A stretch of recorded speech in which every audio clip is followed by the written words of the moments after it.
Hey guys, tonight we're slipping into sandals caked with Andean dust, the kind that clings to your toes like ancestral memory.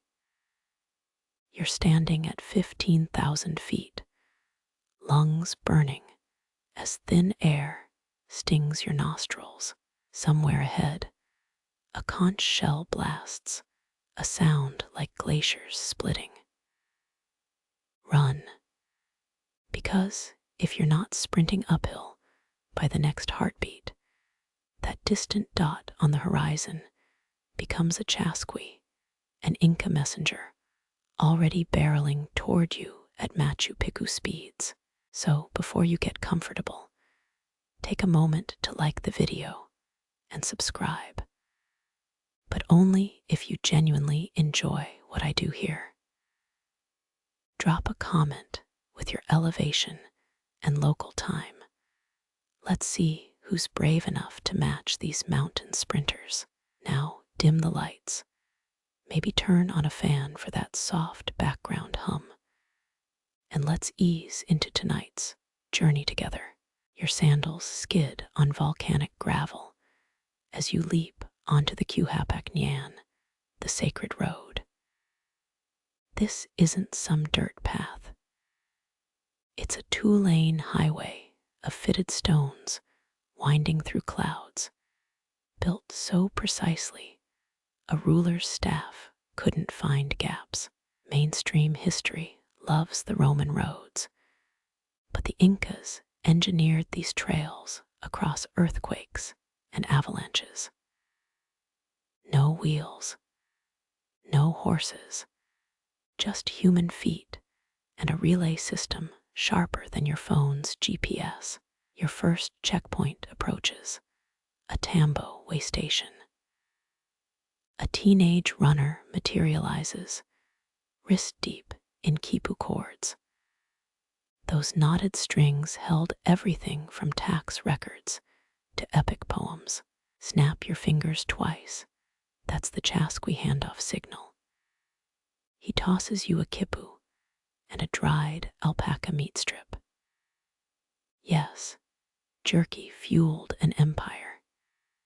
Historians still argue whether those knots could have stored full sentences, or if the messengers themselves were flesh and blood databases.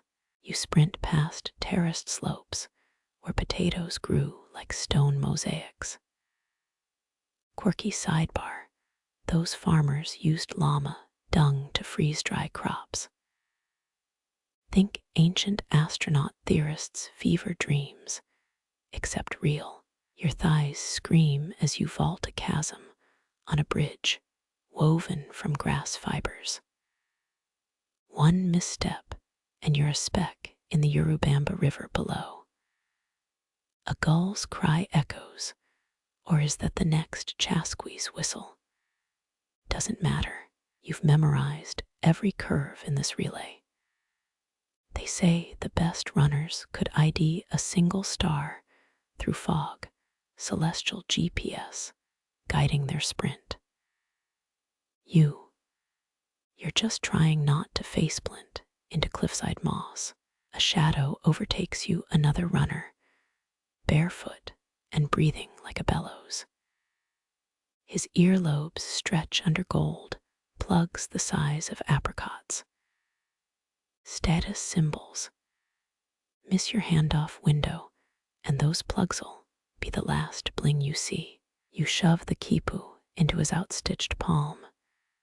He vanishes. Your shift ends at a sunset-soaked outpost.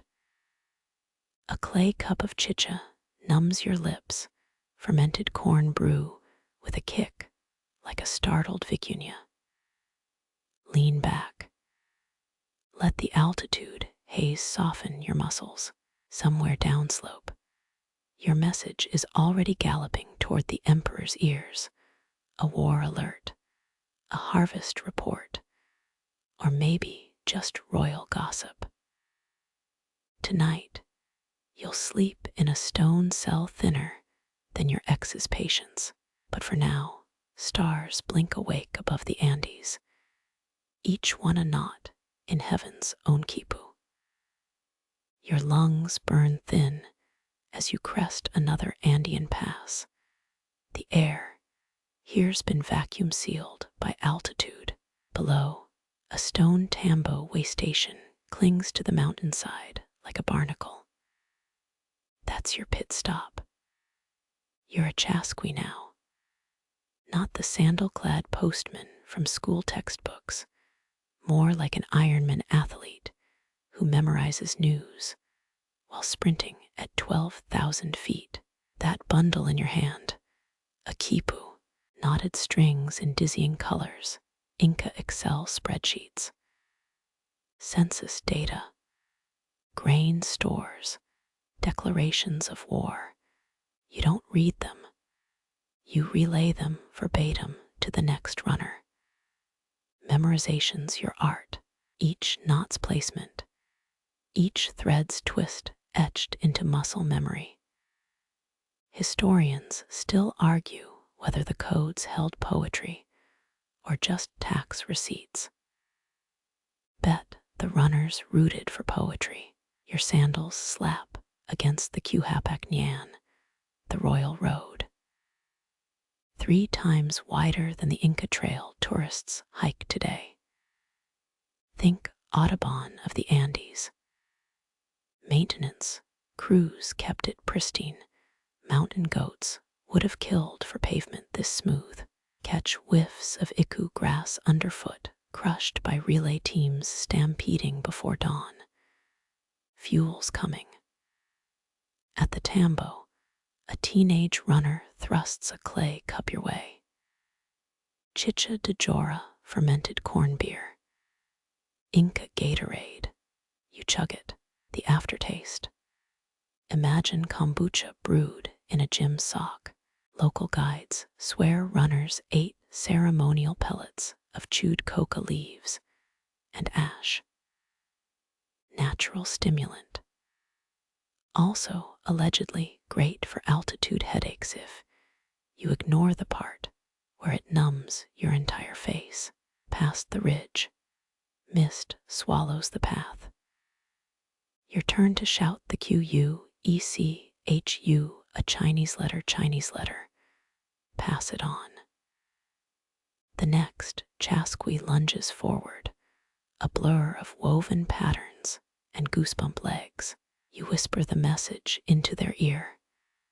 Exact words, exact tone. One slip and the emperor gets a dinner invite instead of a war declaration. No pressure. Wait, footsteps behind you. Not a runner. A vicuña standing judgy in the twilight. Sacred animal. Touch its fur and you're dead. But that wool, softer than a TikTok influencer's skincare routine. You keep hands to yourself. Dusk's your deadline. Last light vanishes and die of exposure. Inca HR didn't play around. Your sandal strap snaps on a shale slope. No time to fix it. Barefoot now. Archaic OSHA regulations be damned. Blood mixes with volcanic dust, makes the path sticky. You count your breaths like rosary beads. Finally, the glow of Machu Picchu's sister site. Workers stack terraces under torchlight. You croak out the harvest reports to a yawning scribe. Half expect a participation trophy. Instead, a hand slaps your back. Again at dawn, you collapse onto a bed of dried llama pelts. Last thought before sleep, those quipu knots better have been love poems. Morning comes with a gut punch. The overseer's horn blares into your skull. You're still crusted in yesterday's volcanic grime. Breakfast lands in your lap. Roasted chuño potatoes, freeze-dried at altitude. Imagine astronaut ice cream if astronauts hated themselves. The day's first sprint takes you past a suspension bridge woven from iku grass as thick as your thigh. Engineers rebuilt one in 1999 using traditional methods.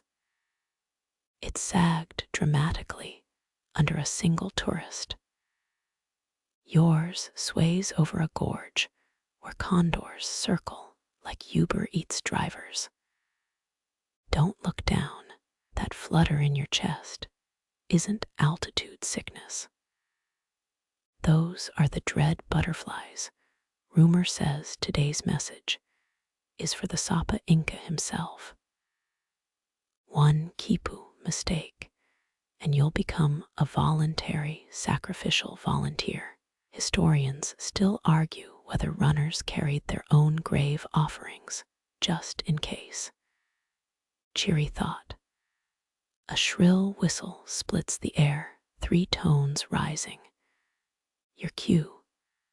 The message bundle feels heavier today. Spine-straightening fact.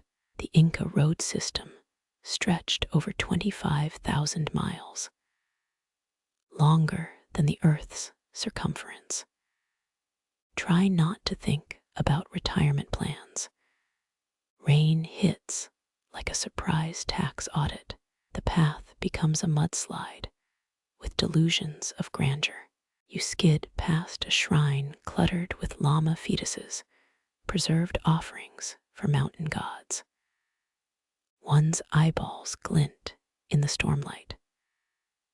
Locals still replenish these today.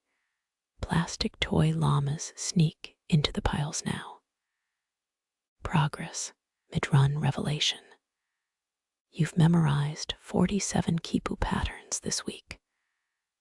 The knots blur into a migraine cubist painting. Fringe theory alert. Some researchers swear runners chewed hallucinogenic cacti to boost recall. Given how that last knot just winked at you, maybe they're onto something. Your sandals disintegrate again. Rocks bite into calluses as you mimic a mountain goat's grace. A porter at the next tambo tosses fresh footwear, alpaca leather lined with is that human hair. Survival trumps ick factor. The alternatives, frostbitten toes. Choose your battles. Twilight brings an unexpected detour. A landslides erased the main route. Time to test the alternate paths from training. You free climb a cliffside, fingernails clawing at granite. Paintings of Chasquis decorate the rock, ancient graffiti tagging. One's etched with a quipu that looks suspiciously like a middle finger. The past speaks. You reach the relay point at suicidal o'clock. The next runner's already sprinting in place, teenage adrenaline incarnate. Your mouth recites crop yields as your brain floats somewhere near Pluto. The kid actually corrects your pronunciation. Pride dies a little. Collapse into a stone alcove that smells of urine and ambition. Somewhere down the sacred valley, your replacement is eating corn mush and regretting life choices. You count 6 new blisters and 1 epiphany. Those quipu knots, definitely poetry. The tax thing's a cover story. Probably. Wait, the overseer's approaching with a fresh bundle. You fake a coma. No dice. He drops it on your chest. Message for the coastal governor urgent. You mouth the word overtime. He pretends not to hear. The Inca Empire runs on exploited labor and wishful thinking. Some things never change. Last stretches a hallucinatory haze. Moonlight turns the stones into silver dominoes. You're half convinced the road's tilting upward. Jog past a shaman's hut, vibrating with ayahuasca chants. Tourists pay top dollar for that now. A 5-year-old offers you a dried frog. Soul insurance, she says. You barter a copper clasp for it. Corporate wellness programs could never.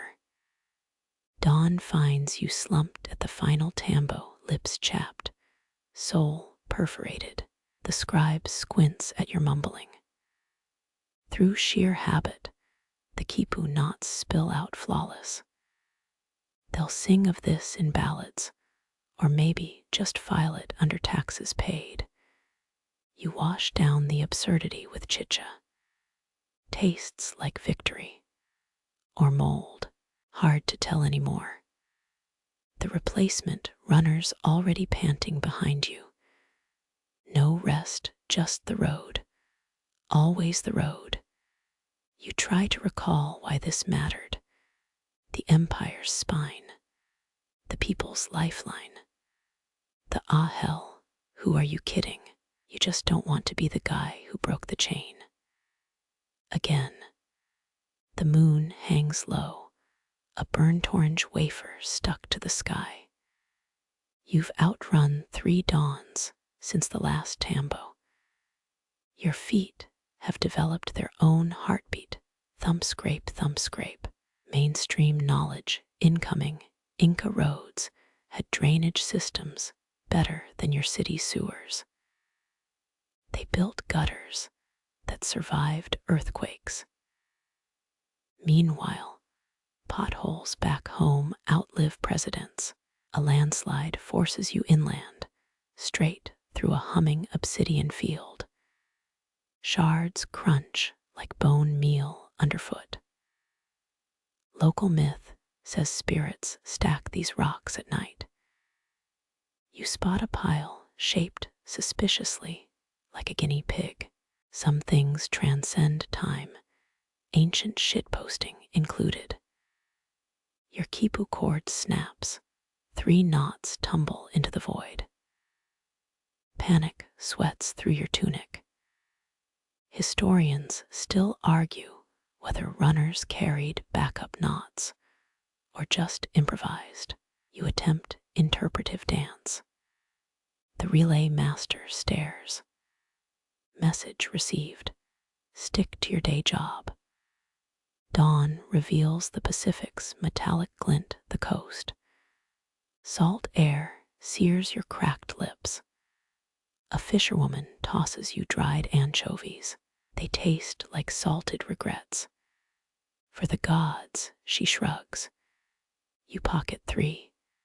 Dinner or offering. Depends how the next cliff looks. The final tambo's a ghost town, moss eating the walls. A mildew-stained mural shows Chasqi's racing solar eclipses. Modern hikers have scratched their initials over it. Classic. You drink from a reed pipe anyway. Nectar of champions, or maybe dysentery. Cheers. Something rattles in your chest. Could be exhaustion. Could be the altitude. You pass a boulder carved with worn glyphs. One scholar swears these mark buried messenger graves.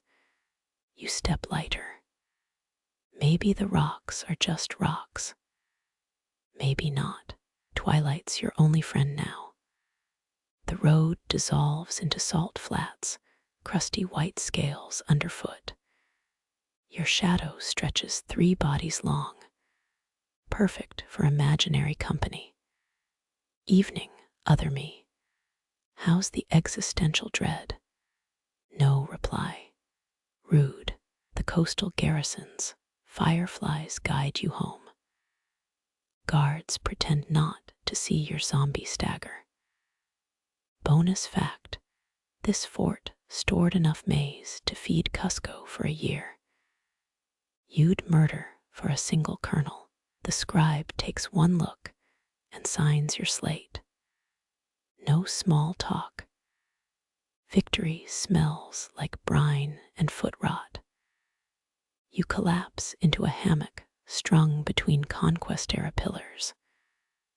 Waves chant your failures back to you. Somewhere uphill, a fresh-faced Chasqui grabs today's quipu. Kid's gonna learn. The chain never sleeps. But hey, you did your 18 shifts. Let the empire spin without you for one glorious night. Sunrise claws through your eyelids, copper spikes, stabbing last night's oblivion. Your hammock sways like a drunk condor. 3 conch shell blasts mean yep urgent cargo from the southern mines. Mainstream fact, incoming Inca relay stations kept messenger bundles waterproofed with llama fat. Modern couriers just use plastic. Progress smells worse.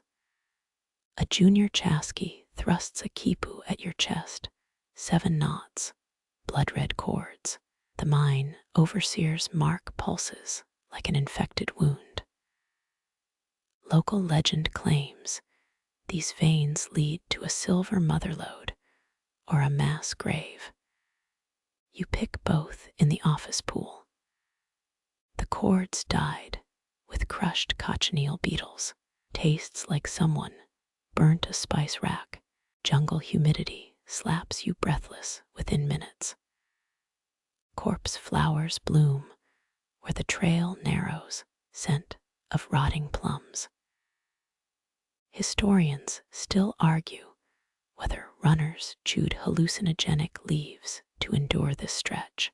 You opt for dehydration instead. Classy. A spider the size of your palm repels into view.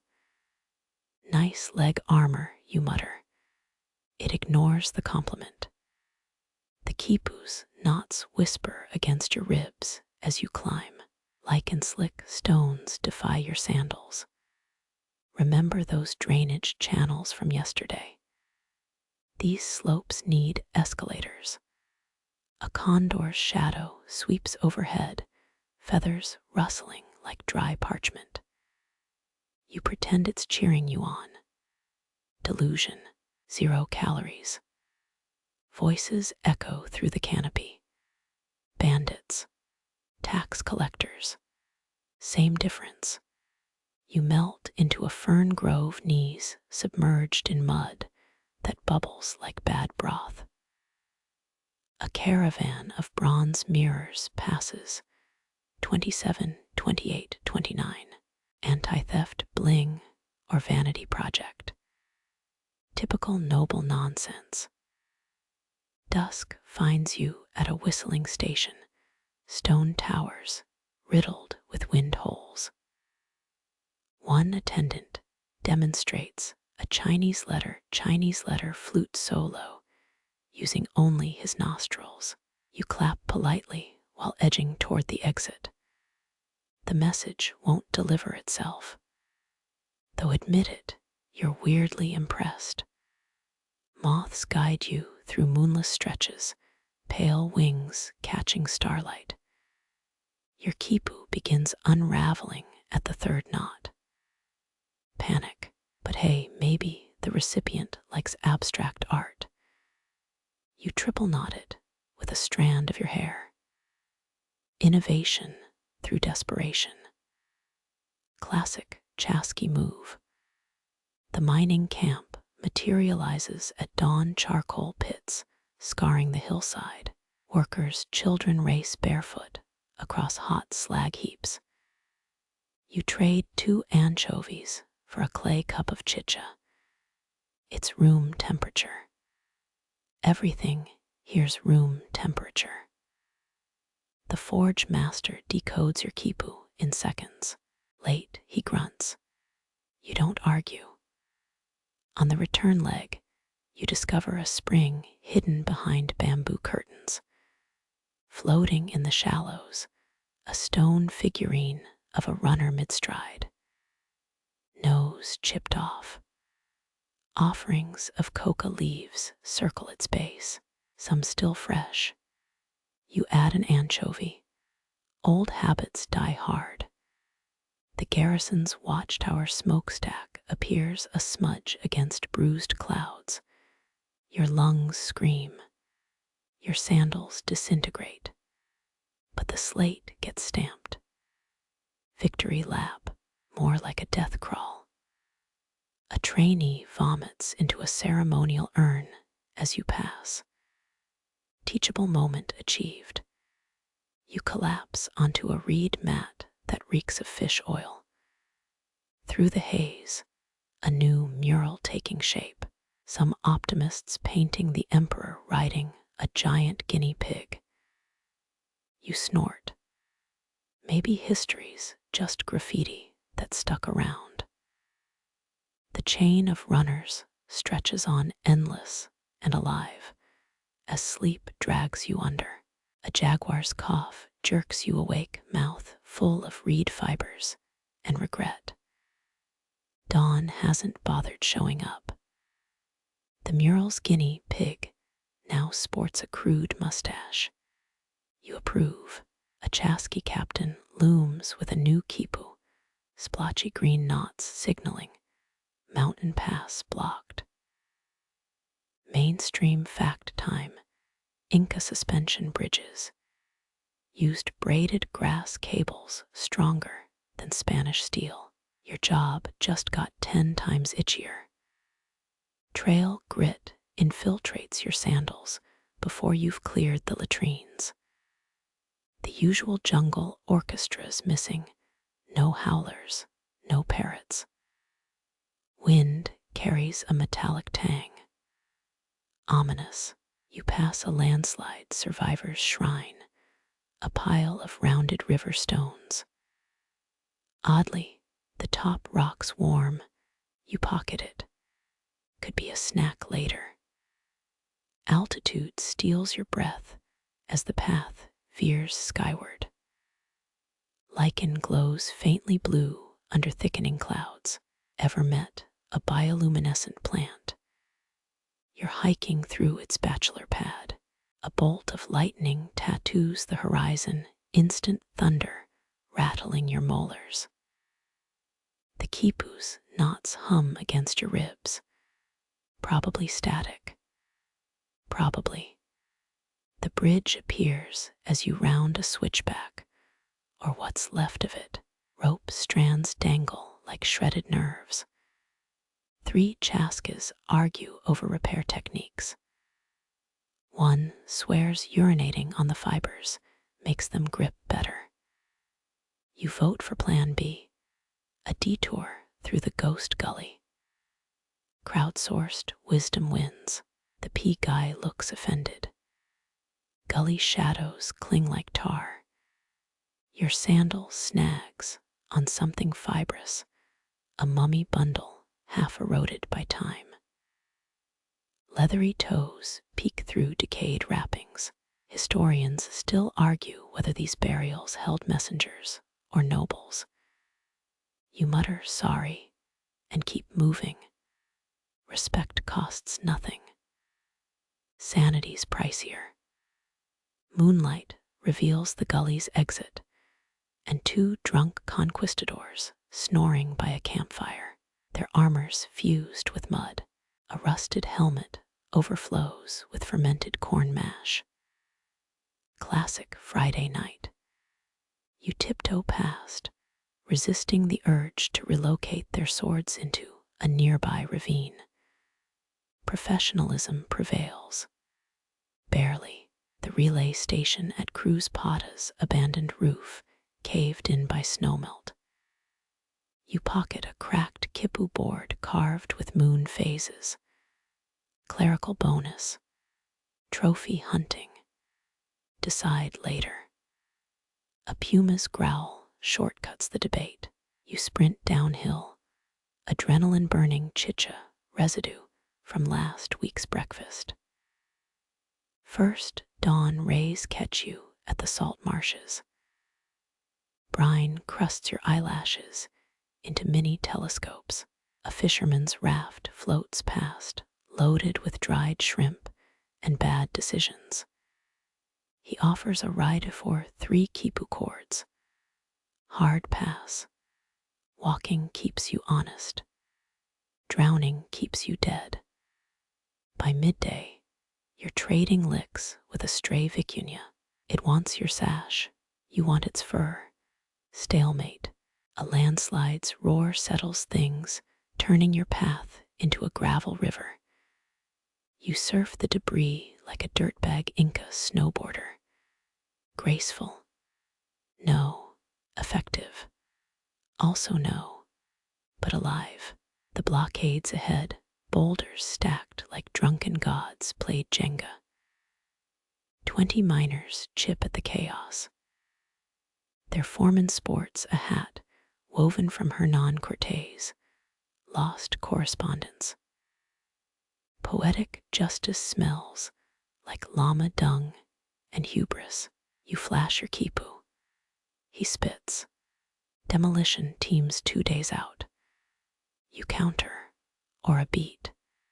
His grin reveals a gold-capped molar. You're escorted to a hidden tunnel Inca, engineering at its sneakiest. The walls sweat hallucinogenic resin. A worker whispers they lick the stones for visions. You stick to oxygen. Hallucinations require paid time off. Emerging at the summit, you spot Lake Titicaca glinting, an obsidian mirror cracking under noon sun. The quipu recipients a bronze-faced woman grinding maize. She untangles your knots without looking up.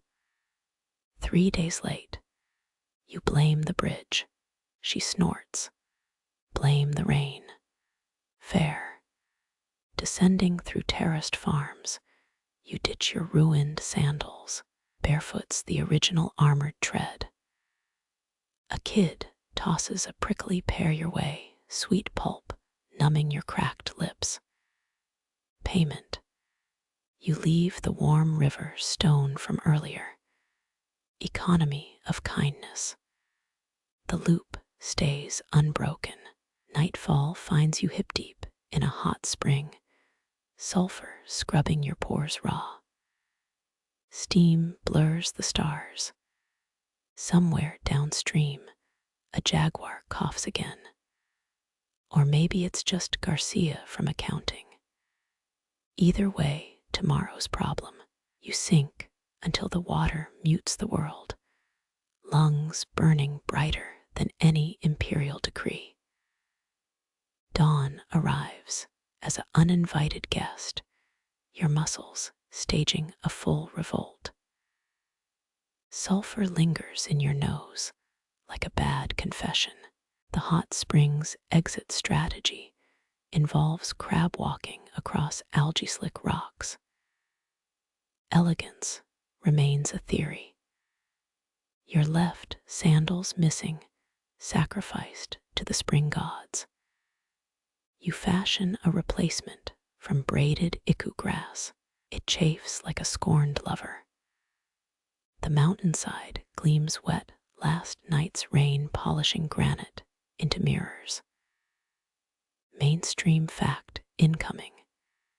Inca runners used tambos, way stations spaced every 12 miles for rest and intel swaps.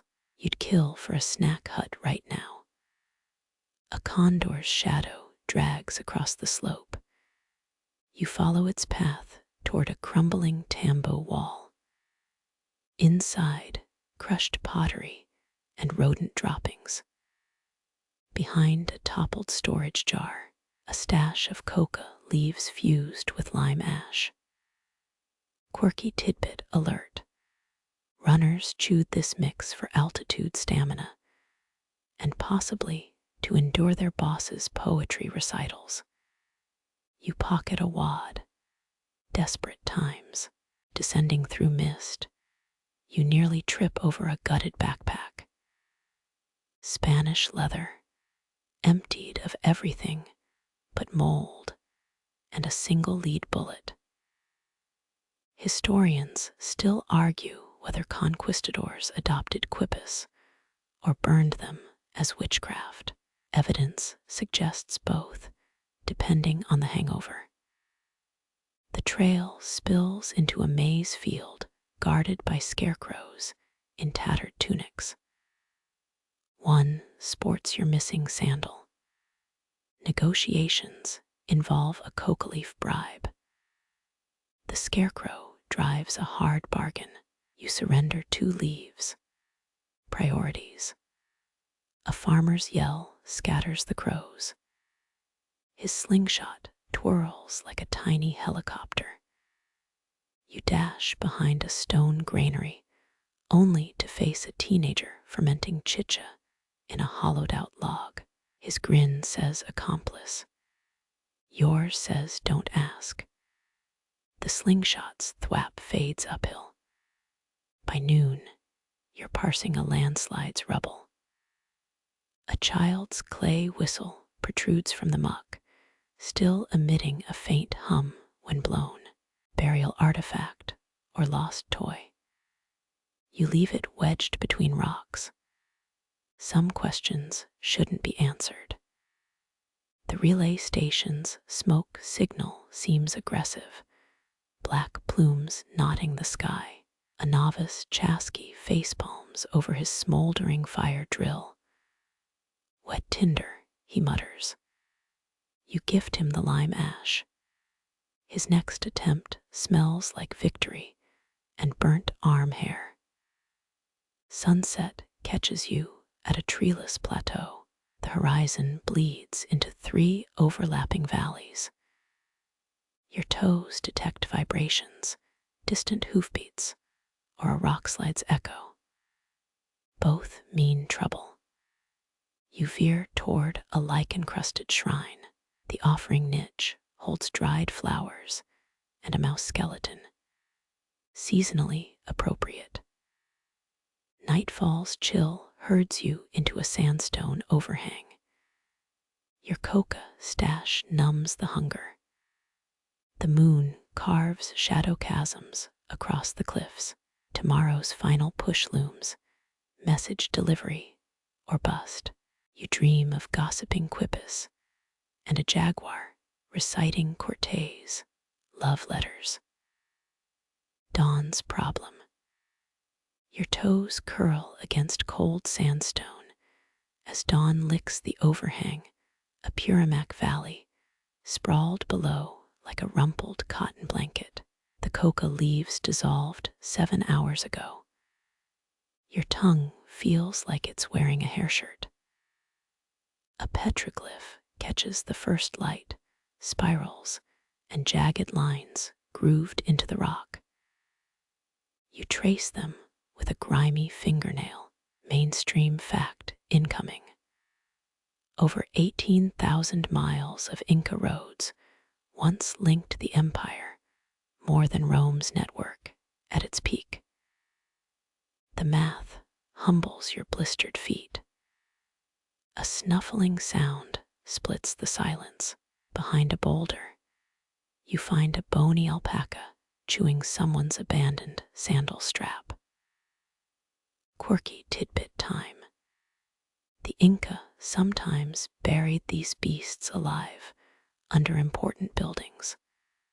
A furry insurance policy against earthquakes.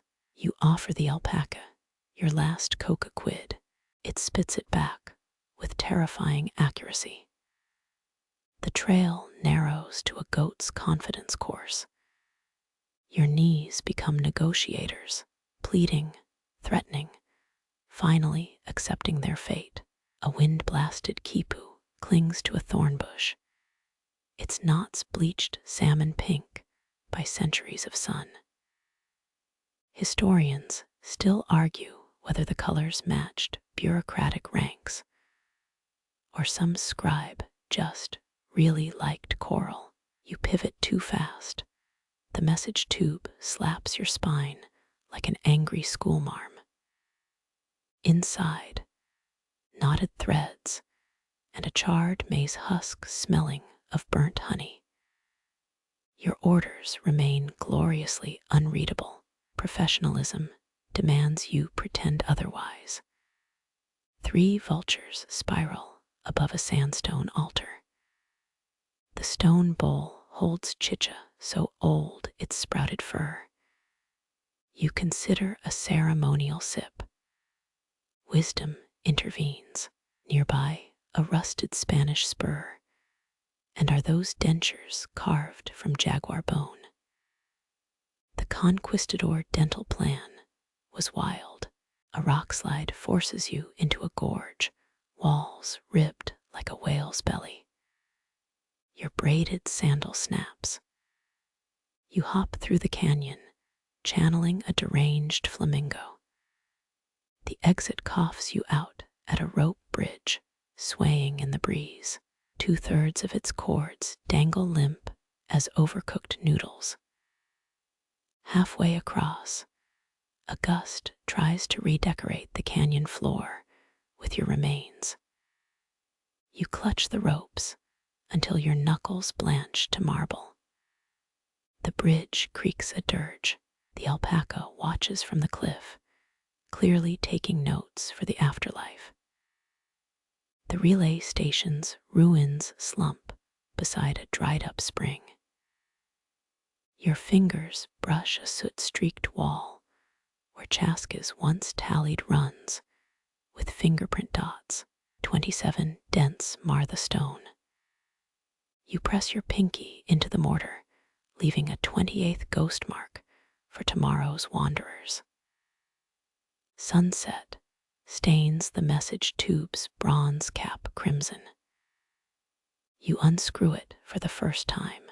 The inner parchment flutters free, snatched by the wind like a drunken hummingbird. It lodges in a thorn bush 20 feet upslope. Message delivered, technically. A condor glides low, its shadow draping over you like a victory cloak. The moonrise paints double silhouettes on the scree. Somewhere downvalley, a lone drumbeat echoes. Dinner bell, war call, imperial spam newsletter. You start downhill, craving roasted guinea pig and a decade of sleep.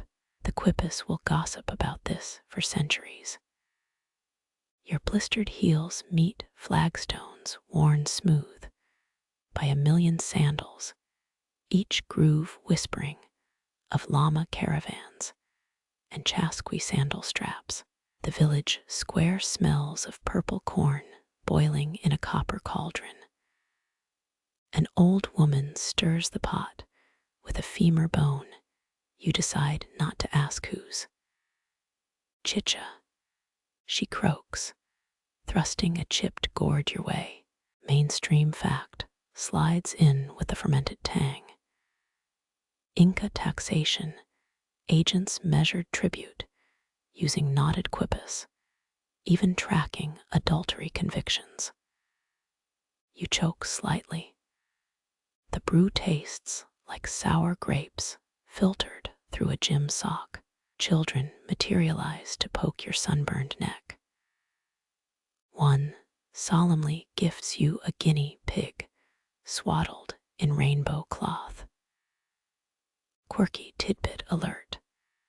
Colonial records describe Inca nobles dyeing their pets with cactus juice, tiny walking masterpieces. This one's painted like a miniature storm cloud. You name it plague-wind. The village elder finds you by the dung-fueled fire pit. His earlobes sag with golden plugs the size of drink coasters. The roads remember runners, he murmurs, pressing a finger to your pulse point. Historians still argue whether Chasqui counted their own heartbeats or messages, carried silent tunes in their veins. The fire pops, sending plague wind scrambling up your tunic. Night blankets the Andes like a weightless quilt. You're shown to a storehouse stacked with freeze-dried potatoes, older than your great-grandmother. 3 alpaca fleeces become your bed scratchier than regret, warmer than love. Through a roof vent, constellations map forgotten trails. The llama, the quipu, the broken sandal. Dawn cracks open the sky, plague winds gone stolen by a toddler or destiny. The elder hands you a reed flute carved with condor wings. For the next message, he says, though you're 90% sure you're unemployed now, the return journey feels slower, gravity bitter about yesterday's escape. You pass a landslide's fresh scar, stones still settling like grumpy sleepers. That bastard alpaca watches from a ridge, now sporting Spanish chainmail as a hat. Progress. At the rotting rope bridge, you blow the flute. The notes skitter down canyon. A weathered Chasqui materializes, barefoot, quipu belt clinking. You exchange the flute for a strip of charqui jerky. No words. His sprint uphill makes your calves weep salt. You find the thorn bush where the message escaped. The parchment's gone, eaten by goats or archived by ghosts. A lone quipu cord dangles where it caught, not spelling something. Maybe job well done. Maybe clean your sandals. The condor returns, less majestic up close, its bald head glistening like dropped pudding. It shadows you past shrines and shattered waystations. You count 17 stone eyes watching from the cliffs, 18 if you include Plaguewind's painted gaze peeking from a cairn. Sunset finds you at the valley's edge. Fires bloom in the distance, harvest festivals or signal pyres. Your stomach growls an ancient Inca rhythm. The wind carries a child's laughter, or maybe just tinnitus from altitude. Either way, it feels like applause. Moonlight etches silver highways across the valley, each path mirroring the stone roads beneath your blistered feet. You're back where it began, or maybe 3 leagues west. Geography's slippery here. That rot-proof reed flute. A mushroom now blooms through its holes, nature's Yelp review. The last tambo lies ahead, crumbling walls nestled between landslide scars. Mainstream fact creeps in with the dust. These way stations stored military gear, dried fish, and emergency alpaca wool socks. You pocket a bronze pin shaped like a running foot. Souvenir or future bargaining chip depends how hungry you get tomorrow. Something crunches underfoot. A shattered jar leaks black paste smelling of fermented peppers and despair. Quirky tidbit whispers through the rot. Some runners chewed coca, leaves laced with ash, ancient Red Bull with better dental side effects. You spit politely. The paste bubbles. Wind wails through a ceremonial gate's remains. 3 stone fists clutch rusted cables that once held signal mirrors. Historians still argue whether runners navigated by stars or memorized the road's heartbeat underfoot. You test the theory. The ground hums, or maybe that's your empty STOM. A CH Chinese letter, earthquake protocols. Plaguewind's painted face glints from a crevice. Just a rock art goat this time. Its judgment stings worse than altitude headaches. You offer shriveled charqui jerky as apology. A condor swoops it midair, tips its pudding head like a fedora. Comedy's dead here. Dawn leaks through cloud-stitched skies. You find the last quipu cord tangled in thorns, knots bleached to bone white. Numbers blur. 17 days, 17 curses. Either way, it makes a decent belt. Your tunic thanks you. The condor circles lower, a feather drifts down, barbed as a scribe's quill. You write "wish you were here" in the dust. It reads backward. The bird cackles, or maybe projectile vomits breakfast. Poetry's subjective. By noon, you're guzzling lichen tea with a widow who claims her husband transformed into a cairn. Good listener now, she nods. Her hut smells of wet llama and unresolved grief. You gift her the running foot pin. She buries it like a tiny corpse. Sunset ignites the western peaks. The road dissolves into shadow, or maybe just takes a coffee break. You count 11 rock piles shaped like sleeping Chasquis. 12 if you squint. Your knees vote for surrender. The condor lands 10 paces ahead, a taxi with abandonment issues. Its claw taps the message satchel, still strapped to your chest. Empty since Tuesday. You throw in the frayed quipu belt. The bird nods, drops a dried tadpole as fare. Night falls, thick and velvet. Your fire pit sparks mimic spinning quipu knots. A child's flute trills downhill. Plague wind's distant squeak answers, or maybe it's the wind gnawing through dead grass. Beliefs cheaper than firewood here. You dream of the koya's silver, comb gliding through ink-black hair, each tooth counting messages sent, replies lost. Lovers buried with their quipus. Dawn finds you clutching a rock shaped like a broken yes. The condor's gone, so's your satchel. In its place, a single corn kernel. You plant it where the tambo gate once stood. The widow waters it with lichen tea. Rain arrives needling cold. You count 9 heartbeats before the first drop hits stone. 10 before it carves a new groove in the road. 11 before the valley breathes. You walk. Rain hammers the basalt road. Each drop a chisel, rewriting the stones beneath your sandals.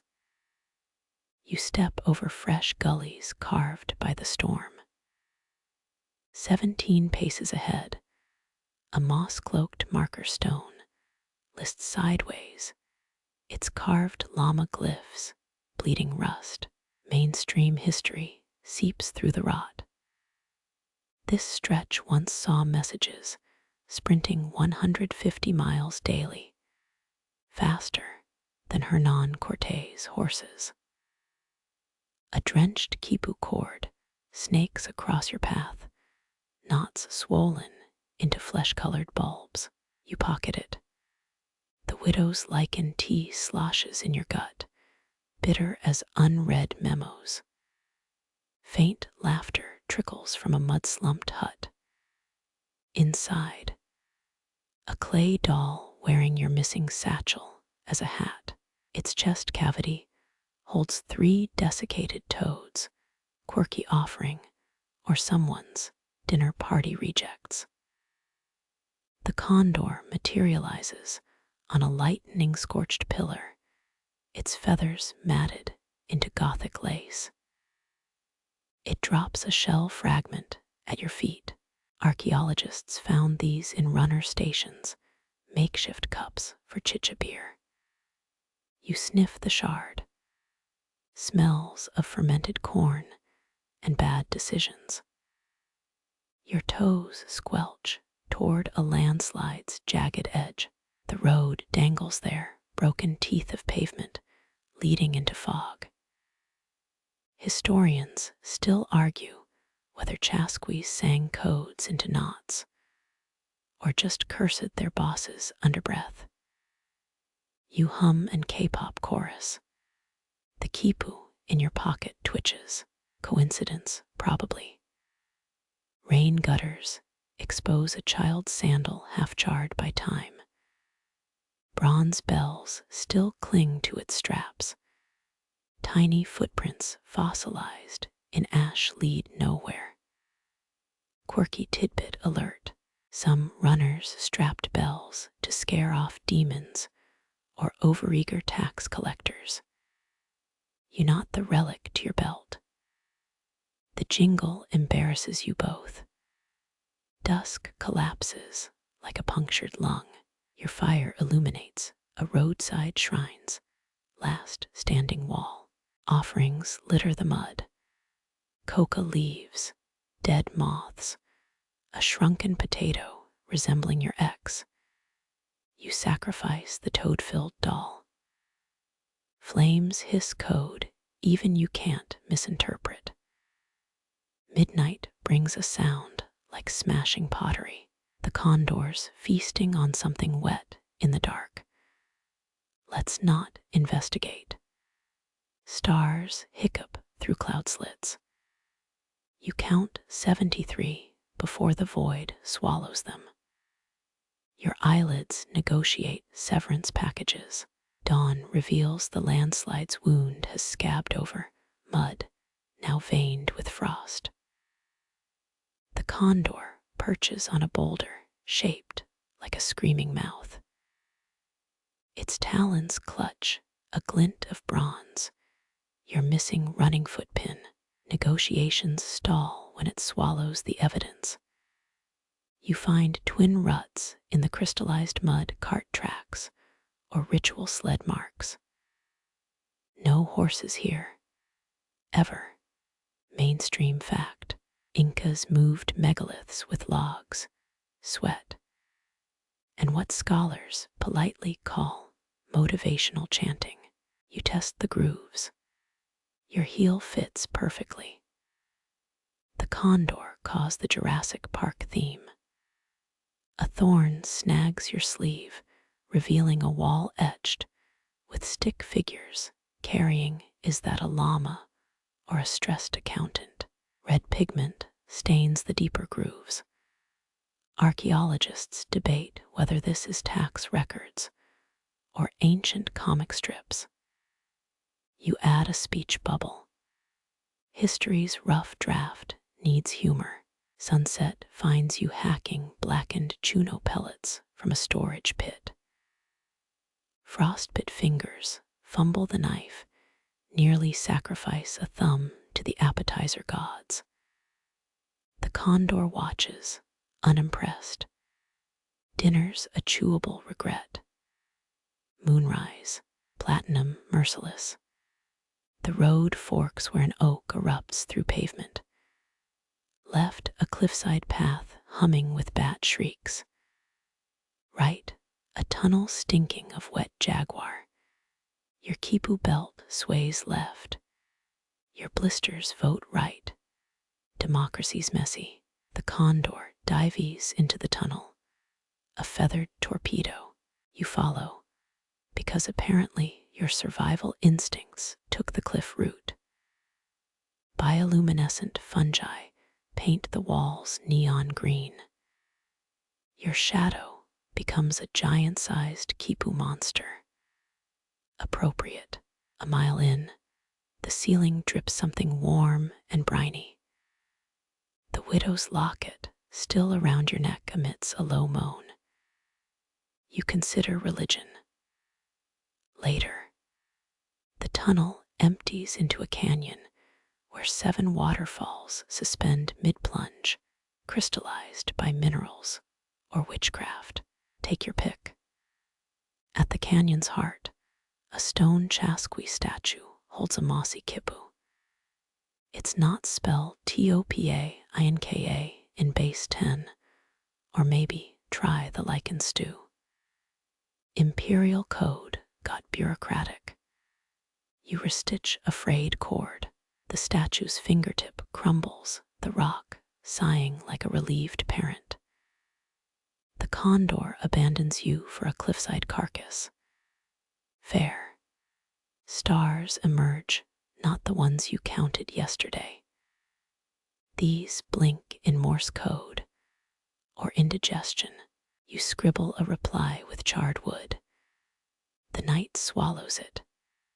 No receipt. By dawn, your lungs burn thinner air. The road spirals upward, each switchback tattooed with frost. Red and yellow flags flutter from a ruined watchtower. Modern or Inca? No, just plastic bags trapped since the 90s. The past clings hard here. Your last coca-leaf disintegrates on your tongue. 3 lichen-tea hallucinations offer to carry your satchel. You decline politely. The horizon writhes mountains or mile-long earthworm. Decide after napping. The condor's scream jolts you upright. It circles a boulder field where quartz veins pulse like sluggish arteries. A buried tambo exhales dust through its walls. Mainstream fact. Storage chambers sometimes held dried algae for lean winters. You pry open a rotting crate. Inside, someone's chess set carved from obsidian and puma bone. Kings topple as you pocket a pawn. The condor steals a rook. Game on. Shadows lengthen into blades. You're 2,000 vertical feet from anything resembling dinner. The pawn grows heavy. Sacrifice it to a coyote-shaped crevice. The granite belches. NIGHT, F, a LL, S Chinese letter, Chinese letter, Chinese letter symphony. Puma growls, shivering rocks. Your intestines composing avant-garde jazz. The condor gifts you a desiccated mouse. You decline with a bow. Etiquette survives everything here. Dawn's first light etches your shadow onto a summit boulder, stick figure hero with a noodle spine. You add a speech bubble. Faster, postal service. The condor defecates on it. Art critics are everywhere. The road ends at a staircase, carved into a basalt cliff. Each step wears a groove from 800 years of bare feet. Climb or freeze solid. Your knees counteroffer mediate tomorrow. Wind yodels through the pass. A nursery rhyme in Quechua maybe. A cairn ahead wears your missing sandal as a hat. You add the chess pawn. The rocks purr. Take it as a thanks. The condor vanishes into cloud-stitched oblivion. You're alone with recycled jokes and a quipu belt slowly unraveling. The next valley exhales fog, hiding everything but the road's snarled spine. You walk. Fog licks your ankles thick as spun wool. Your next step splinters a crust of ice. The quipu belt droops. Its knots now reshaped into something like a smirk. 17 paces in, the mist coughs up rope fragments. Iku grass strands frayed to gossamer. Mainstream fact barges in uninvited. Inca suspension bridges were rewoven yearly by villages. You kneel, palms brushing fibers strong enough to haul empires, and your last shred of dignity. A gust parts the fog like theater curtains. The gorge beneath could swallow cathedrals. No bridge, just two rusted pitons, weeping orange tears down the cliff. Your missing sandal perches on a ledge, bronze bells crusted with frozen lichen. Quirky truth time. Some runners filed toe calluses into gripping ridges, human gecko mode activated. You peel off your remaining sandal. Your feet whisper obscenities. The condor plunges past, wings grazing your earlobe. Show off. You glimpse something lashed to its talons, your stolen chess pawn. Too late. Wind funnels upward, carrying the smell of boiled potatoes and existential crises. Your stomach votes for mutiny. Left hand finds a fissure. Right foot channels its inner tree frog. The rock feels warmer than it should. Volcanic activity? Nah, just your panic-burning calories. Halfway across, a spider the size of a walnut guards a nest woven from quipu threads. You apologize for the intrusion. It flips you off with silk-spinning legs. The far ledge welcomes you with gravel teeth. Dawn bleeds through the fog. Hundreds of petroglyphs ignite in the light. Stick figure runners chase a llama with 6 legs. Historians still argue whether this records a mutton shortage or the world's first comic strip. You add a thought bubble. Why are we like this? A cairn towers ahead, stones stacked by generations of lost hikers and or defiant Chasqui ghosts. Nestled in its heart, a clay jug sealed with llama bladder wax. Inside, a black sludge that smells of fermented berries and parental disappointment. Mainstream fact ambushes you. Runner stations stored Chicha beer brewed with saliva. You pretend you're not tempted. The condor dive bombs, shattering the jug. It laps up the ooze. Flight feathers molt mid-sip. Sudden vertigo pins you altitude, or the widow's tea finally declaring war. Your vision splits into 3 overlaid realities. One where the road becomes a serpent. One where your toes fuse into hooves. One where you're back home, binge-watching bad TV. Focus. Delete 2 realities. The condor vomits iridescently helpful. Sunlight exposes a footprint quarry, ancient souls stamped into limestone. Size 13, 14, 18. A runner's sandal lies fossilized mid-stride. Quirky tidbit alert. Some messengers ran barefoot to marry the earth's heartbeat. You press your foot into a vacant print. The stone pulses once congrats. You're hitched. The fog dissolves, revealing a Tambo way station clinging to the cliffside. Its roof sags like a tired punchline. Inside, a stone bench polished by 8 centuries of butts. You collapse. The condor deposits a half-eaten guinea pig at your feet. Silver service, Andean style. Dusk negotiates a truce with the horizon. Your fire resurrects shadows on the Tambo walls, dancing figures with quipu limbs. They reenact your worst life choices. The Chasqui statue's voice murmurs through cracks in the mortar. Topa, Inca demanded onions. History's autocorrect strikes again. Midnight serves frostbite appetizers. The condor tucks its head under a wing avian nihilism perfected. You count the tambos sealing cracks instead of sheep. 57, 58, 50. A rumble shakes dust from the rafters.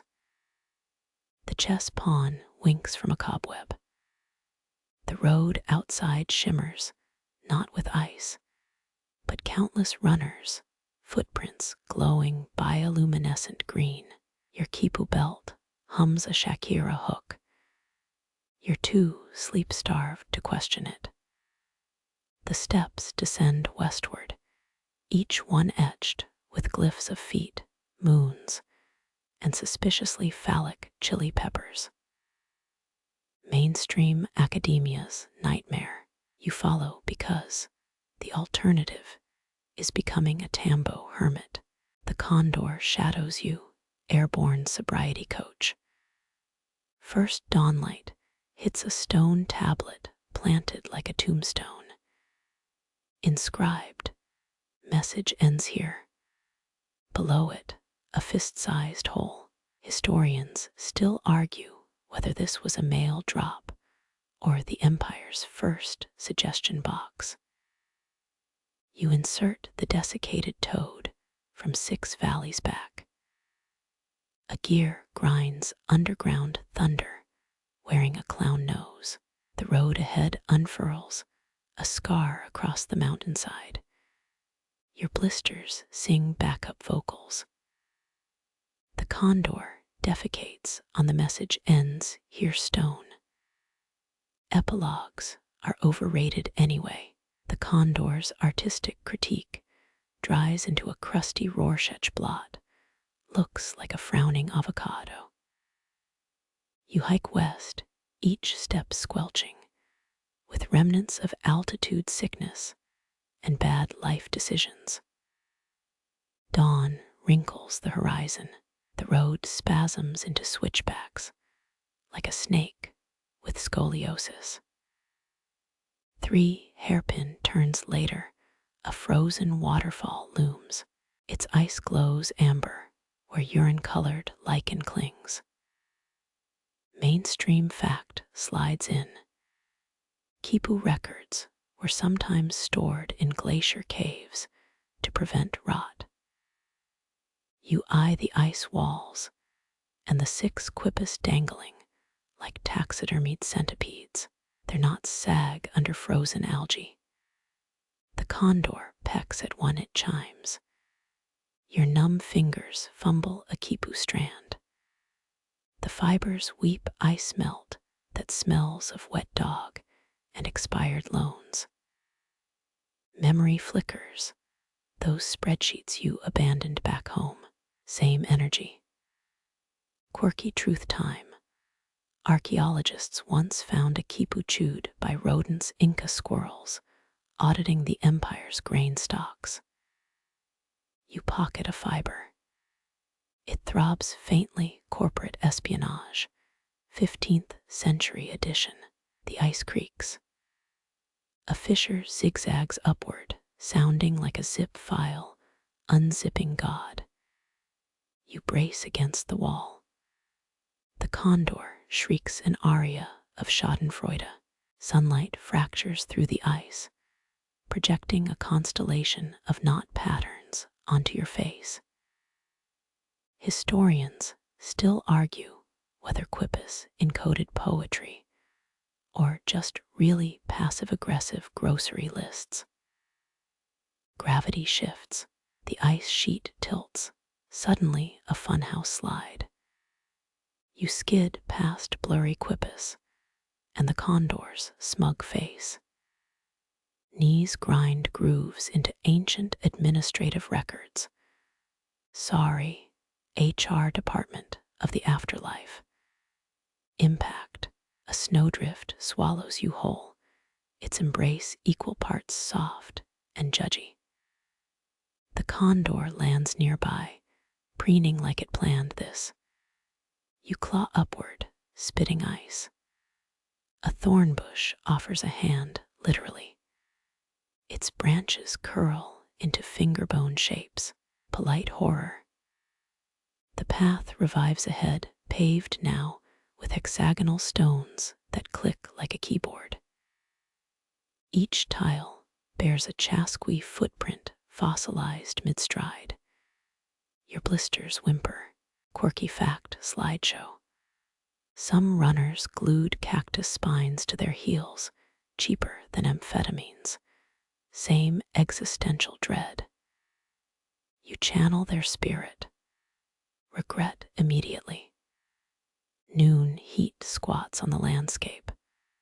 Your canteen coughs dust. A mud brick hut materializes, its door a bead curtain made of snail shells. Inside, shadows smell like mildew and tax evasion.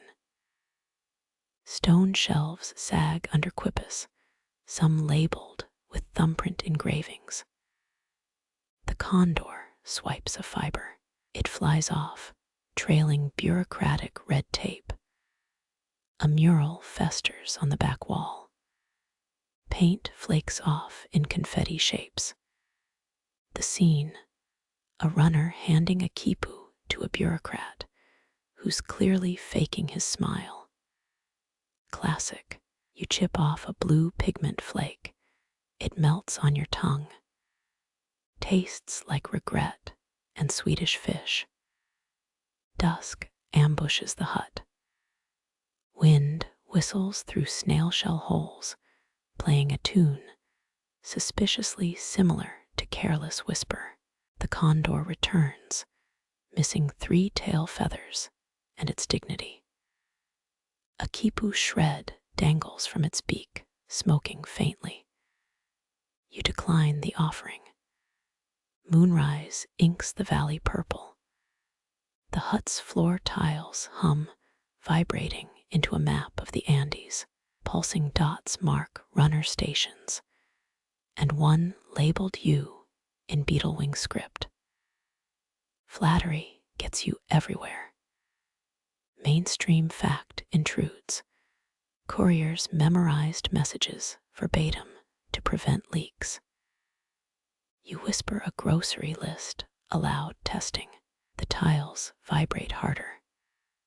Cold gnaws through your poncho. The condor nests in the quipu shelves, snoring like a broken chainsaw. You attempt sleep. The hut walls breathe in-out, in hypnosis, via real estate. A crunch jolts you awake. A guinea pig perches on your chest, squinting with pre-Columbian judgment. It nibbles your quipu fiber. The stolen strand disintegrates into iridescent confetti.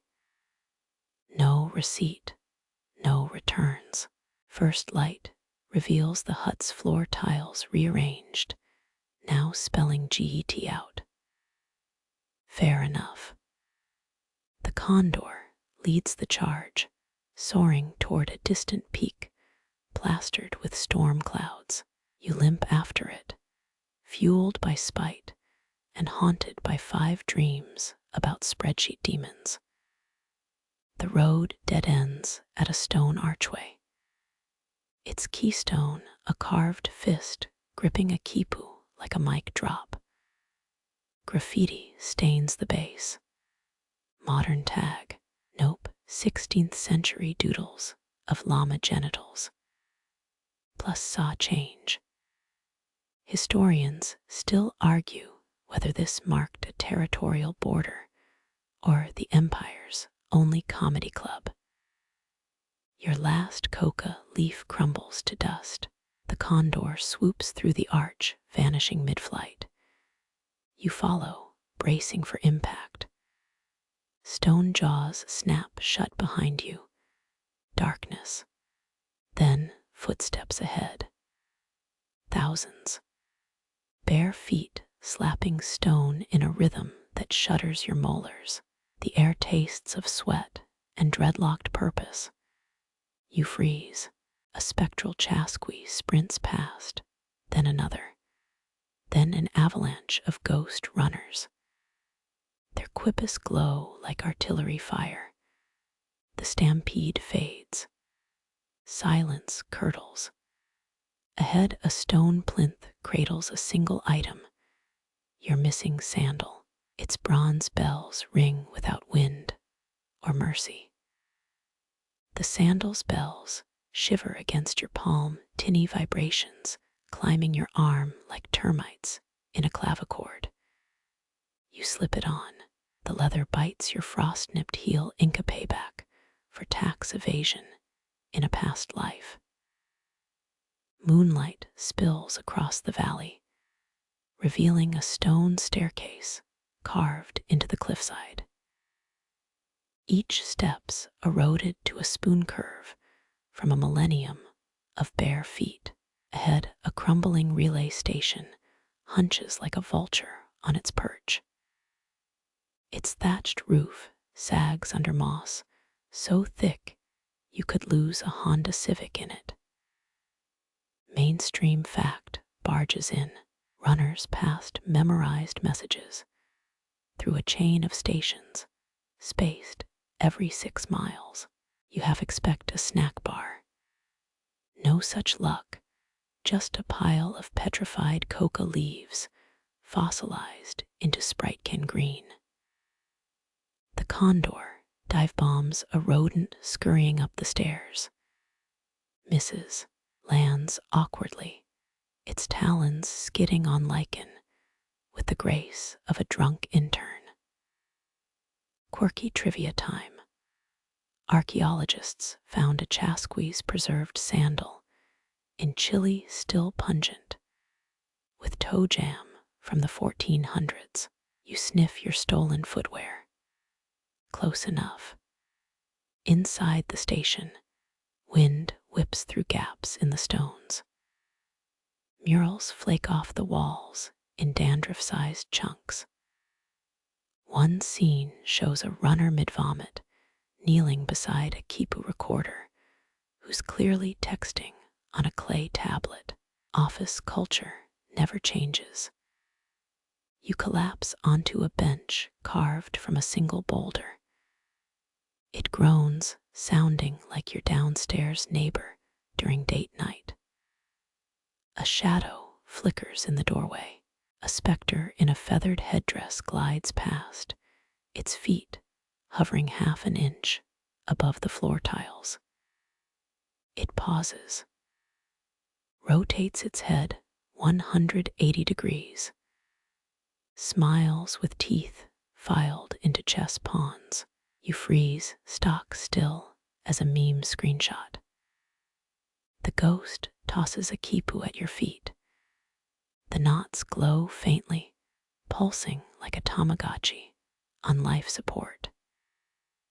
Historians still argue whether these cords recorded census data or just Yelp reviews for sacrificial restaurants. You reach for it. The phantom slaps your wrist cold as a WhatsApp breakup. The condor squawks outside. Dawn leaks through cracks in the walls, dicing the room into lightsabers of dust. You stumble back into the open. The staircase now spirals downward into a canyon choked with fog. Rail-thin bridges sway in the wind rope, fibers groaning like middle school violinists. Halfway across the planks creak. A board snaps. Your foot plunges through. The abyss below smells of wet stone and career regrets. You pivot, catching yourself on a support cable frayed thinner than your patience on a Zoom call. A rock tumbles past, ricocheting off the canyon walls. 5 seconds pass before the splash. Your canteen whimpers. Quirky fact intermission. Runners sometimes chewed hallucinogenic herbs to numb blisters. You consider licking the moss. Decide against it. Last week's Taco Bell trip still haunts you. The far side of the bridge offers a stone podium, its surface pitted by weather and poor life choices. A quipu lies coiled there, brittle as a pension fund. You blow off the dust. The knots form a pattern eerily similar to your Wi-Fi password. Coincidence? The condor side-eyes you, judging harder than a bard at open mic night. Sunrise ignites the canyon. Heat ripples warp the air, giving the cliffs a funhouse mirror wobble. You trudge onward, knees popping like Orville, Redenbacher's greatest hits. A weathered marker stone rises ahead. Its carvings depict a Chasqui outrunning a jaguar while juggling 3 quipus. Performance review goals. The condor lands on the monolith, dropping a molted feather into your hair. DIY accessory game strong. You squint at the horizon. Another relay station materializes, this one's walls papered with layers of ancient graffiti. Among the llama doodles, a 15th century dickbutt, humanity's oldest joke. Inside, a stone basin overflows with rainwater and mosquito larvae. You sip from your palm, tastes like vinyl shower curtains and poor decisions. The condor guzzles next to you, its gulps echoing like a clogged garbage disposal. Teamwork. A shadow blocks the doorway. The same spectral Chasqui looms, quipus coiled around its arms, like bureaucratic restraints. It points a bony finger west. You shrug. It jabs harder the tip, leaving an ice crust welt on your forehead. Message received. You hike toward a ridge lined with stone cairns. Each pile's capped with a clay jar, their lips sealed with llama fat wax. Quirky fact ambush. Some jars contained hallucinogens, others held emergency rations of fermented guinea pig puree. You pray for door number 3. The condor pecks open a vessel. Brown sludge oozes out, reeking of gym socks and tax audits. Hard pass. You pocket a shard of pottery instead. It cuts your thumb, blood beading into a shape like the Nazca condor geoglyph. Ironic. Full circle, etc. Dusk bleeds across the sky. Stars prickle through the violet like thumbtacks in a cubicle ceiling. Your blistered feet scream for a union rep. The condor screeches ahead, perched on a stone plinth carved with winding stairs. They spiral into the clouds, each step etched with fading Chasqui footprints. You ascend. Thin air scrapes your lungs.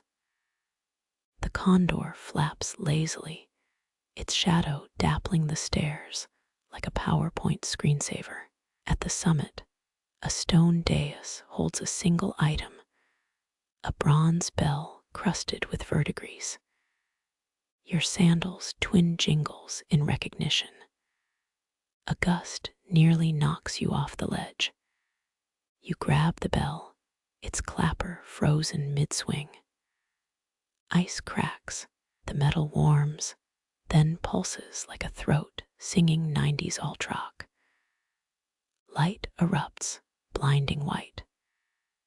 When it fades, the condor's gone. So's the staircase. You stand in a circular chamber, walls lined with quipu strands spanning floor to ceiling. They hum, emitting a low C-sharp. One chord shimmers gold. You tug it. The ceiling splits open, revealing a moon swollen to grotesque proportions. The quipu's knots unravel midair, forming constellations above you. Orion's belt becomes a decimal counter. Cassiopeia twists into a tax ledger. The Pleiades pulse, 7 glowing dots tracking your sleep debt. You laugh, a jagged, sleep-deprived cackle as the stars rewrite themselves into a single phrase, run faster. The quipu's constellations dissolve golden threads, recoiling into the walls like startled vipers. Your stolen sandals' bells shatter, silver shards embedding in the floor tiles. A low hum builds beneath your feet, the chamber's stones vibrating like a subwoofer at a rave. 3 facts fight for dominance. Mainstream first, Chasqui's memorized messages verbatim, their minds trained through rhymes and knotted cues, your own memories struggling with your Netflix password. The humming sharpens needles of sound, piercing your eardrums. Quirky detour. Spanish chroniclers wrote of a runner who allegedly outpaced a hurricane while reciting dessert recipes. You doubt his Yelp ratings.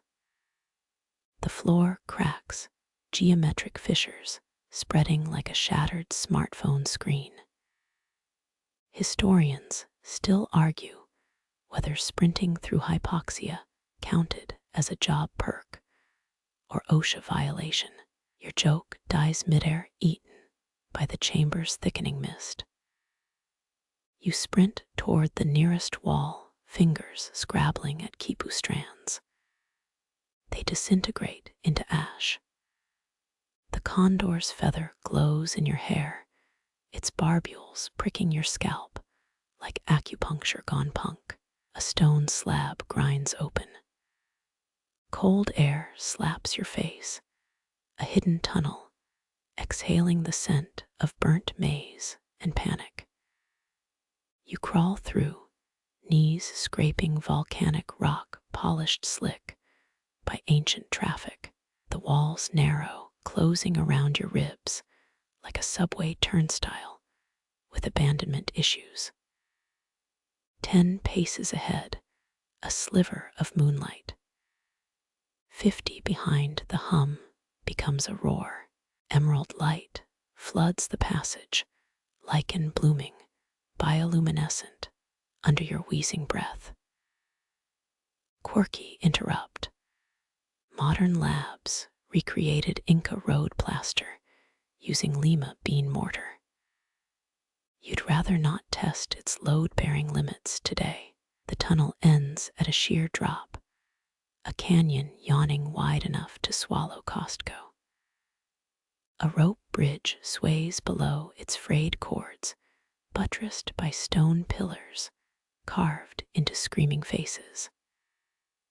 Their open mouths hold torches. Mainstream reality check. The Inca maintained 25,000 miles of roads.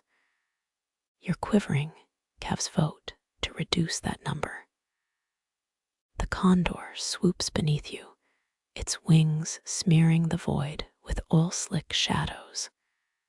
You leap, the bridge bucks, wooden planks drumming a death polka. Halfway across, a support snap echoes. The drop winks up at you.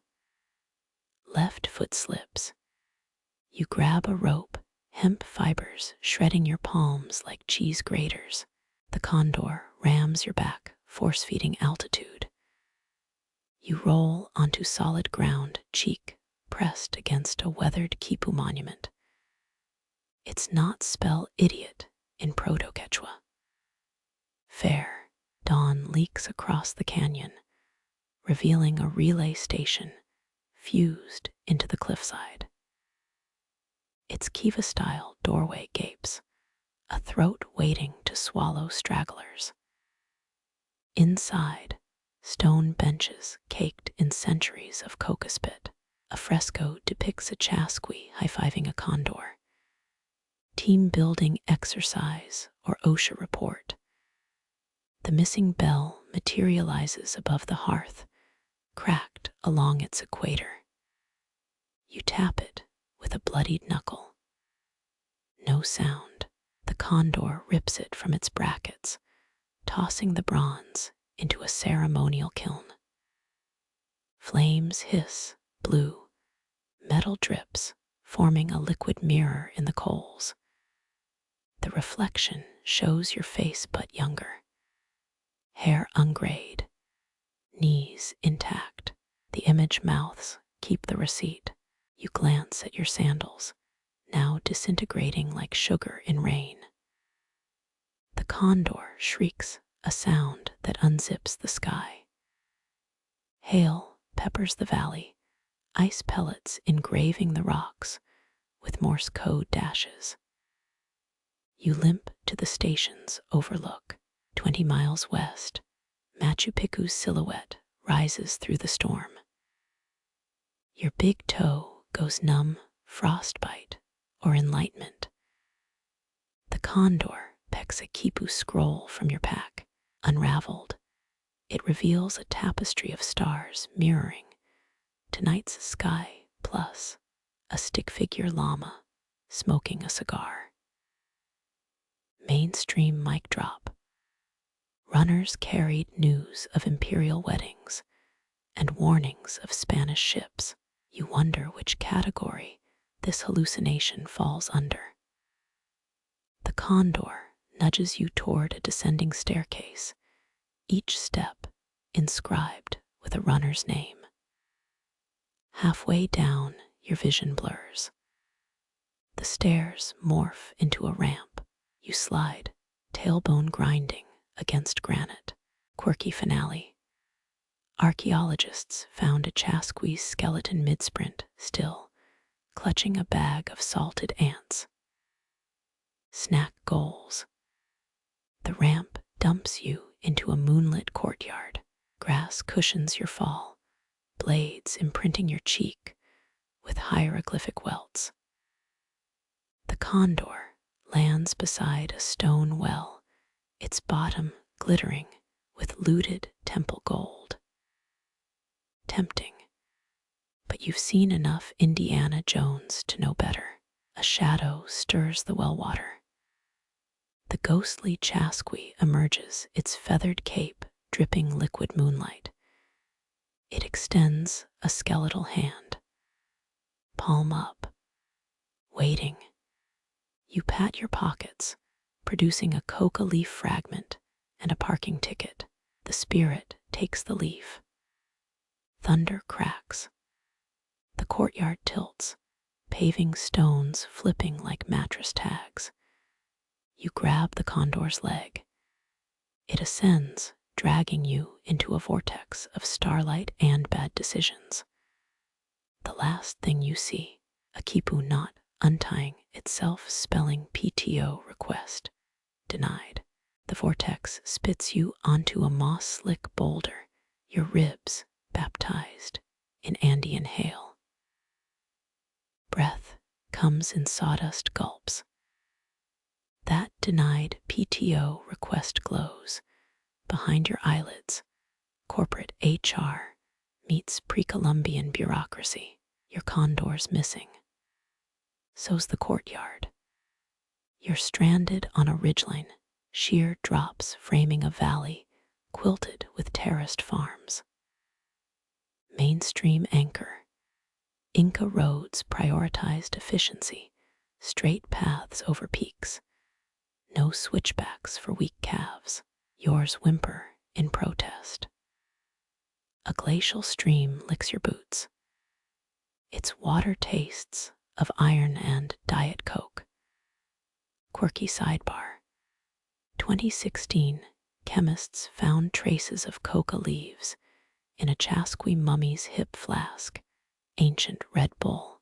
You spit. The stream retaliates by soaking your socks. The condor's shadow circles overhead, dropping a knotted cord onto your shoulder. You unfurl it, a quipu dyed llama blood crimson. The knots whisper coordinates or lunch orders, hard to tell. Historians still argue whether Chasqui stations doubled as ayahuasca dispensaries. Your voice startles a vicuña. It flees, kicking up gravel that stings like BB pellets. You follow its path, a stone staircase, materializing with each step. Halfway down, a relay station's skeleton clings to the cliff. Its walls feature handprint murals and doodles of grumpy alpacas. A shattered chicha jar leaks fermented maize stink. Your missing bell reappears, embedded in the station's roof like a rotten molar. The condor dive bombs it, bronze shards cascading like shrapnel confetti. One fragment nicks your earlobe, workers' comp denied. A fresco flares to life, colors bleeding through powdered plaster. It shows a Chasqui outrunning a landslide while juggling 3 quipus. Performance review exceeds expectations. The condor shrieks. You spin face to face with a stone trough overflowing with chuño. Freeze-dried potatoes crunch underfoot. Quirky crunch. Modern hikers still use Inca dehydration techniques, mostly for kale chips. Sacrilege. Moonlight guts the clouds, revealing a rope bridge swaying over the valley. Its planks murmur nursery rhymes in Quechua. Mainstream gut check. Messengers carried fish from the coast. Speed could spoil empires. You step onto the bridge, hemp fibers groaning like a middle manager on Monday. The condor lands ahead, plucking a silver hair from your temple. Age is a liar, you feel 80. Mid-span, the ropes snap. Time slows. You clutch a frayed end, toes skidding down granite. The condor's talons hook your tunic. It hoists you barely to a ledge veined with gold. Your palms bleed onto the rock, streaks crystallizing into miniature quipus. They squirm, spelling tip your pilot. The condor eyes your empty pockets and scoffs. A cave mouth exhales petrichor and dread. Inside, walls glitter with mica deposits. They mirror your face in funhouse distortion, jawline firmer, hairline fuller. The illusion crackles, reality's a fickle streaming service. A stone pedestal holds a feather headdress and a Walkman. Press play, the cassette croaks a Hueno folk song. The condor headbangs. You decline to dance, your knees file a formal complaint. Dawn leaks through the caves, sealing funneling light onto a glyph-covered sarcophagus. Its lid creaks open. A skeletal hand thrusts out, holding a stone clipboard. You initial the visitor log. The condor pecks a lever, the floor retracts. You freefall through a mosaic depicting the empire's collapse. Smallpox microbes glitter in the tiles, their painted ships devouring coasts. Ground rushes up. You brace, but land in a spongy tundra of lichen.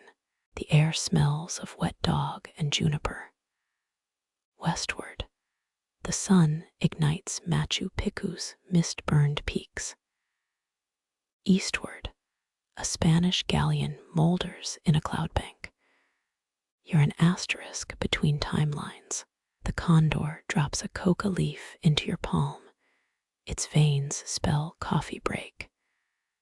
Your watch has stopped. The quipu's threads unravel, each knot dissolving into stardust.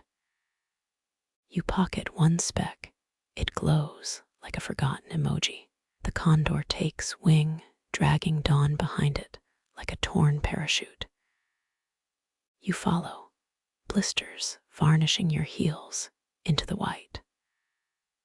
The white dissolves into a canyon, so deep its walls bleed into violet twilight. Your boot slips on scree. The condor's wing slaps your back like an overzealous personal trainer. A waterfall crashes somewhere unseen. Its mist carries the tang of burnt copper. Mainstream spotlight. Inca sanitation workers washed royal roads with fermented chicha beer, though OSHA would have fined them for lax PPE. You spot handholds carved into the cliff, a ladder for souls or sales reps, each rung's slick with gelatinous moss. Quirky bonus. Trekkers in 2009 claimed this moss caused temporary synesthesia, tasting colors, hearing heartbeats in their fingernails. You lick a leaf. Regret tastes like lime jello. The condor tugs your shirt, yanking you sideways into a crevice. Your ribs meet a stone bench engraved with "Is that a QR code?" Rubbing moss reveals nothing but Incan tick-tock regrets. A mural wraps the chamber, Chasquis sprinting past volcanoes, their satchels bulging with news and roasted guinea pigs. Historians still argue whether relay runners used proto-semaphore flags or just really aggressive charades. Your voice echoes into a vertical shaft above. The condor drops a pebble. It clatters for 12 full Mississippis. Your stomach howls. A clay bowl materializes on the bench, chunks of llama jerky floating in chia pudding. The first bite makes your molars throb. Side effect or authentic recipe? Unclear. Moonlight slinks through the ceiling, illuminating a corkboard jammed with knotted cords. 3 quipus dangle like corporate org charts. You poke one, its knots reconfigure into a stickman, flipping a double bird. 16th century spam. The condor shreds the board with its beak. Splinters swirl into a dust devil, forming a tunnel lit by bioluminescent beetles. Their green glow reveals footsteps preserved in ash, and a half-eaten tamale, fossilized in Bertha-era rage. You step into the tunnel walls, flexing like a sick dragon's esophagus. The beetles swarm your head, casting shadows that reenact the siege of Cusco. One beetle's mic drop moment. Pizarro's helmet falls off mid-conquest. Even microbes meme. The path dead ends at a stone slab. Pressing your palm triggers grinding noises, Inca hydraulics, or indigestion. A hidden chamber exhales air preserved since the 1500s. It smells like tax documents and chili powder. Inside, a stone desk stacked with reed pens, a polished obsidian mirror, and a dented bronze bell. The bell's clapper's missing, stolen by time or a disgruntled intern. You tap the desk. A hidden drawer ejects Tupac Amaru's annotated copy of The Prince. Marginalia includes doodles of guillotines. The condor knocks over an amphora, liquid pools around your boots. It smells synthetic.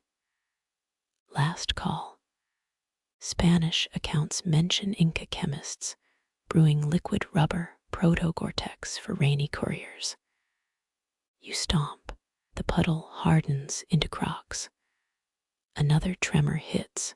The desk splits, revealing a spiral staircase choked with spider webs. Descending feels like wading through attic Christmas lights. Step 142. reveals a crate of petrified potatoes, each carved with a CEO's face. Stock options frozen literally. The condor dive bombs a web, its wings shearing through silk like Black Friday shoppers. Beyond lies a vault with walls of interlocking stones.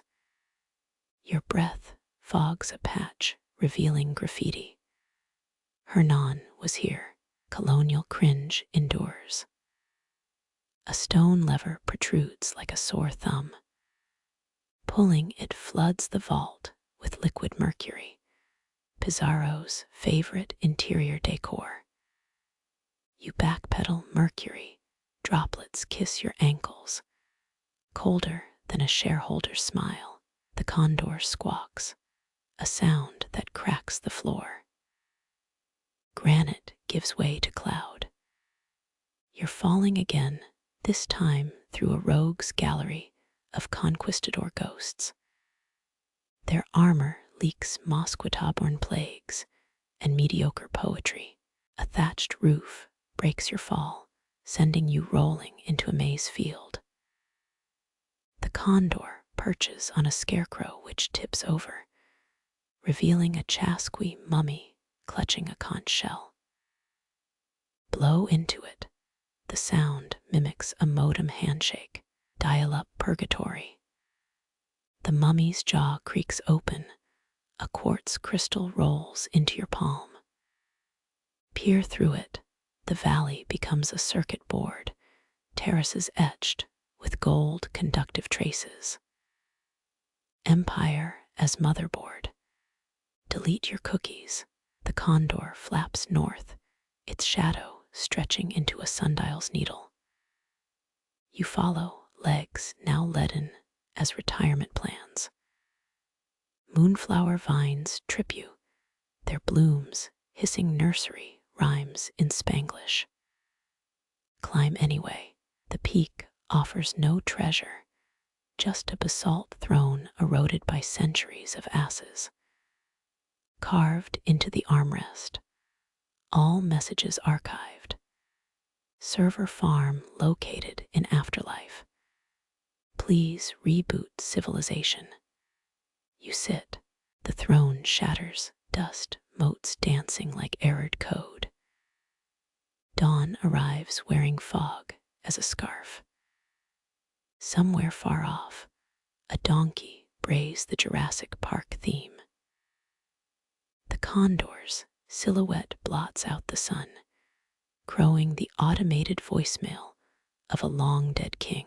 The shattered throne's dust coats your tongue chalky and sour like expired antacids. Dawn's fog curls around your knees, a needy cat demanding breakfast. That donkey's Jurassic Park cover fades, replaced by wind whistling through stone flutes. Or is that your ears popping? You brush obsidian shards off your shirt, each slice whispering catechisms in Quechua. Mainstream nugget. Chasqui runners memorized messages, verbatim, human voicemails, with better security than your iCloud. The condor pecks at your shoelaces, threads unraveling into miniature suspension bridges. A shadow pulses beneath your feet, the ground's ribcage rising with cadaverous grace. Quirky zinger. Local legends claim these hills purr during earthquakes, geological ASMR for stressed plate tectonics. You press your ear to a boulder. Silence. Then distant mariachi trumpets. Historians still bicker whether Quipus recorded tax stats or slam poetry about alpaca migration. Your words vanish into a fissure, swallowed like a poorly timed tweet. The condor regurgitates a cowrie shell. Inside, a scroll fragment listing penalties for late messages, death by guanaco spit. Sunlight hits the rubble, exposing glyphs of a Chasqui mid-sneeze. Snot arcs into a perfect Fibonacci spiral. You stifle a chuckle. The condor side-eyes you, feathers bristling with judgy Victorian governess energy. Your pocket vibrates. The quartz crystal from the mummy's mouth glows, projecting a hologram of an Inca accountant. He points to a quipu's knots, each loop tighter than a HR reprimand. A knot pops, the accountant sighs, dissolving into static. The condor snatches the crystal, tossing it into a crevasse. Blue light bleeds upward, painting the canyon walls with tick-tock dances from 1432. Some trends transcend centuries.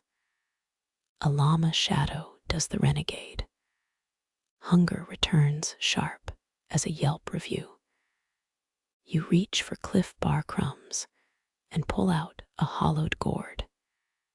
Inside, fermented potato mash flecked with silver, coronation brunch leftovers. First bite yeasty and bracing. Second bite, your toes go numb. Still better than airline food. The gourd cracks, spilling onto a petroglyph of a vomiting conquistador. His stone eyes follow you, liver failure etched in shale. The condor retches a hairball containing Spanish doubloons. Clouds coagulate overhead, slate gray and pregnant with unsent emails. Rain hits like a data dump. You shield your head with the Jurassic Park donkey's discarded sombrero. It smells of existential despair and wet alpaca. Lightning forks, electrifying a half-buried quipu. The knots smolder, releasing smoke shaped like PDF disclaimers. You wave them away. They cling like to us pop-ups. The condor inhales one and coughs up an Incan captcha. Select all squares with llamas. Dawn now bleaches the sky, a Control+A followed by delete. The canyon's walls reshuffle, rocks grinding like an overworked coffee machine. You stumble into a freshly formed alcove. Walls shimmer with mica, each flake whispering stock tips from 1533. A stone bowl overflows with chicha. You dip a finger, it evaporates. Liquid FOMO, the condor dunks its beak, emerging with a Hollywood agent's sunglasses. Rose-tinted lenses warp the horizon into a Netflix sad mountain trope. Your reflection blurs in the obsidian mirror fragment, aging, de-aging, becoming pixelated. Carpal tunnel flares, memories of typing apology emails to Atahualpa's ghost. You pocket the mirror. It vibrates, doom scrolling through 16th century Yelp reviews. Two beetles haul a dried beetle carcass. Funeral procession meets DoorDash. You step over them. Their antennae flip you off. Karma's a cicada shell crunching underfoot. The quartz crystal reappears in your boot, burning cold as a micromanager's praise. Peer through it again.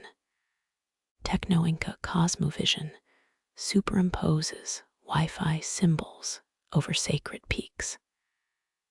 Signal strength, 1 bar, eternal buffering. The condor alights on a cairn, knocking it down to reveal a rusty Walkman. Clicking play unleashes a Gregorian chant remixed with dial-up screeches. The cassette label reads Mountain Dew's Lost B-Sides. You toss it. It boomerangs, hitting your temple. dizziness hits. You slump against a boulder, your breath sinking with subterranean drums. Quirky bonus: 1980s seismographs mistook these vibrations for Soviet Morse code. Cold War anxiety meets Andean dubstep. Historians still debate if Chasqui used encryption or just terrible handwriting. Your voice loops, echo-layering into a didgeridoo hum. The condor mimics you, sounding like a demonic GPS. Sunset bleeds through the canyon, colors maxing out their saturation sliders. You ineffectually swipe at a cloud, UI design instincts dying hard. The condor drops a molted feather, quill tip dripping iridescent ink. Sign here. You hesitate. The feather writes anyway, Chinese letter, Chinese letter, Chinese letter, Chinese letter, Chinese letter, Chinese letter, error text, fractalizing into quipu knots. The condor rips the contract, shreds swirling into a porta-potty vortex. Tower infernos, a porta-potty glowing like a biometric scan. Eclipse. Darkness absolves the canyon of its geometry. Your lungs compress, mere JPEGs of organs. The quartz crystal cracks, filament threads stitching your shadow to a Chasqui's ghost. Reality reboots pixelated terraces, rendering one row at a time. The condor's gone. In its place, a stone pedestal holding an abacus made of human molars. Math with consequences. A click, a whir. The abacus spits out a ticker tape. It reads, "Your memo has been processed. Instructions forthcoming. Estimated wait time, 5-7 business CENTURIS." The tape ignites, ash spelling go home. You check your phone. No service. Never service. Wind sculpts a path through scree, the exit ramp materializing like a patronizing flowchart. You take step 1. The canyon applauds in grinding stones. Step 2. Trip over a fossilized corncob. Classic. Step 3. Spot the condor circling miles ahead, a speck demanding a performance review. The ground flattens into suburban sidewalk. Your boot sinks into fresh concrete. Someone's initial hardening forever. GDP. Streetlights buzz on jaundiced and judgmental. A flip phone rings in a storm drain. Pick up. Dead air. Then, the condensed wail of every Chasqui who ever missed their handoff. You hang up forever. Home's porch light flickers, bug zapper annihilating metaphors. Keys still under the mat. Still. Inside, stale air and expired coupons. You check the mirror. Your reflection's wearing a vicuña cloak, threads dissolving as you blink. The fridge holds a single Chicha Morada Gatorade. You chug it, purple dribbling down your chin like ceremonial war paint. Bed. Ceiling. Silence. Somewhere, hooves clack across Incan cobblestones. A conch shell dials up. A throne reboots. The condor files its report. Sleep comes vector blue and full of rendered stars. Your last thought, those quipus never needed translation. Just better Wi-Fi. Cracked asphalt melts under your soles, stickier than a middle school cafeteria floor in July. Moonlight glints off a car hood's chrome edge. blinding you like an influencer's ring light.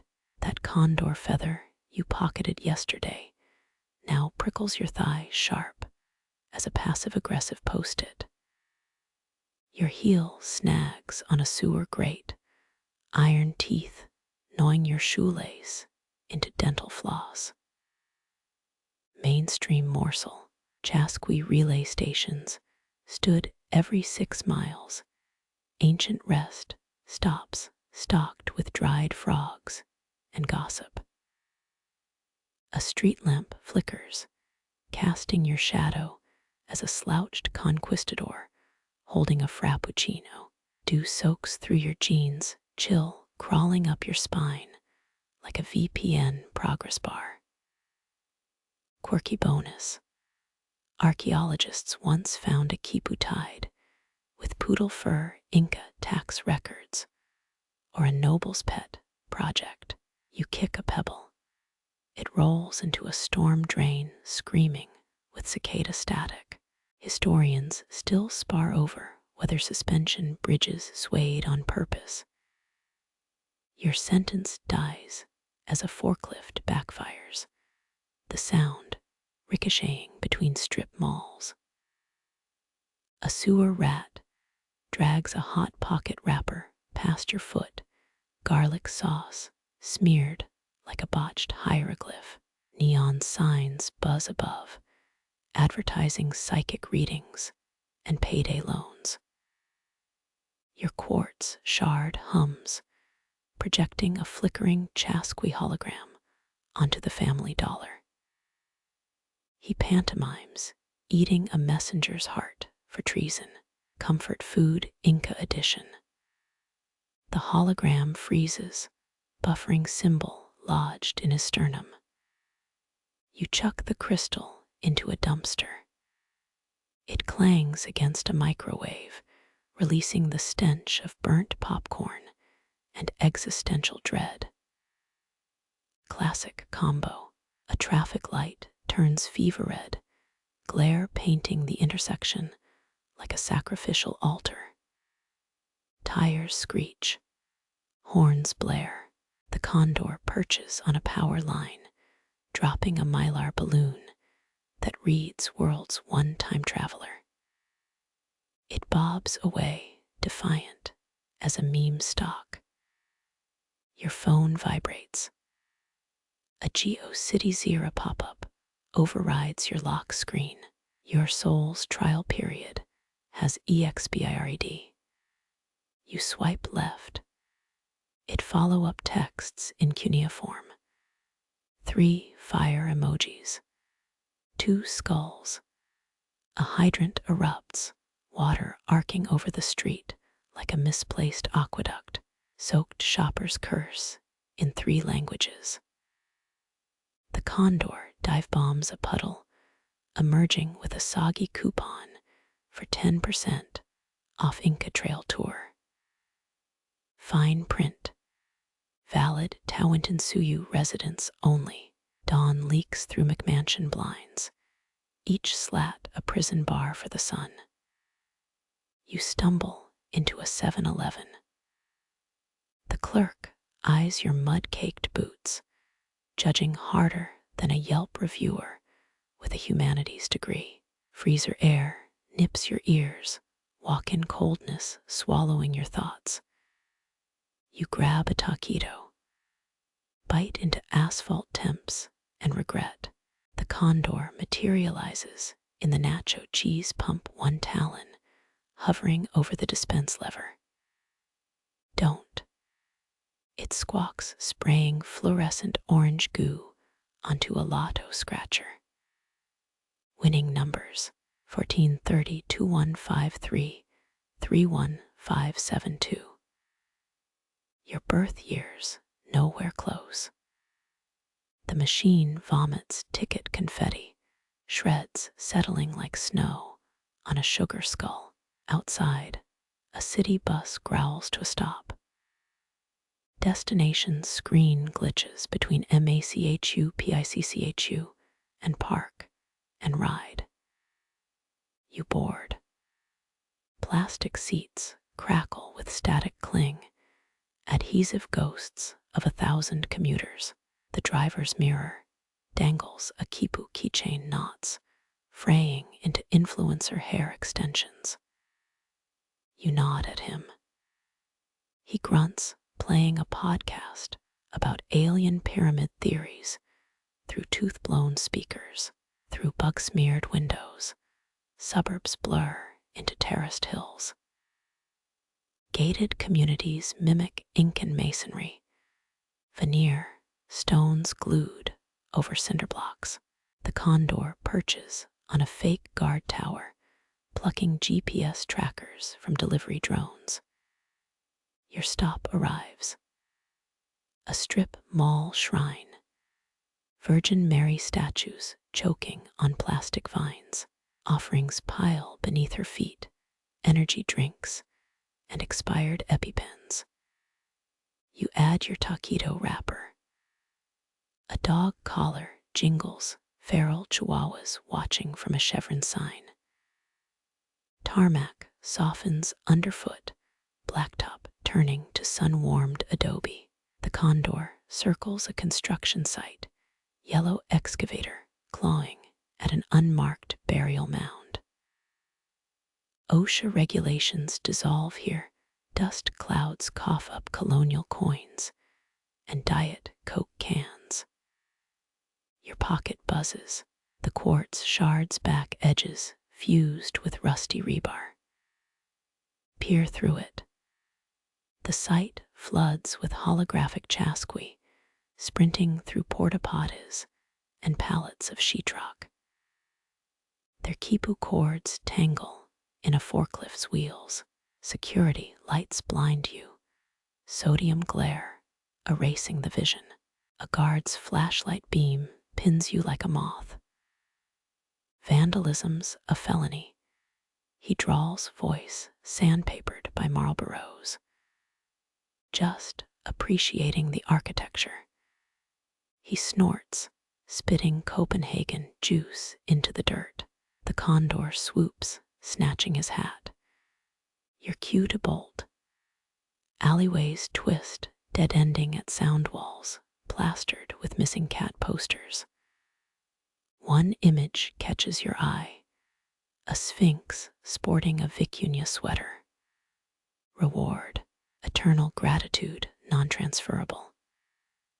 Footsteps echo behind boots crunching gravel like popped bubble wrap. You vault a fence, landing in a kiddie pool full of rain and mosquito larvae. Classy, dawn now, pink smeared over townhouse roofs. Sprinklers hiss arcs of water, cross-hatching the sky. You dodge them, damp socks squelching like waterlogged quipus. The condor laughs from a satellite dish, a metallic caw that triggers car alarms. Home's driveway cracks yawn wider, Earth's own quipu mapping suburban decay. Your doormat's flipped. Underneath, a turquoise beetle carving today's date into concrete. Inside, the fridge hums a Gregorian chant. You chug prune juice, sacrificing dignity for survival. Taste, regret, texture, betrayal. Nightstand clock blinks 3:14 a.m. pie o'clock. The condor perches on your AC unit, tapping Morse code with its beak. You close the blinds. It pecks louder, a woodpecker with tenure. Bed springs creak, mattress conforming to the shape of prior collapses. You stare at the ceiling.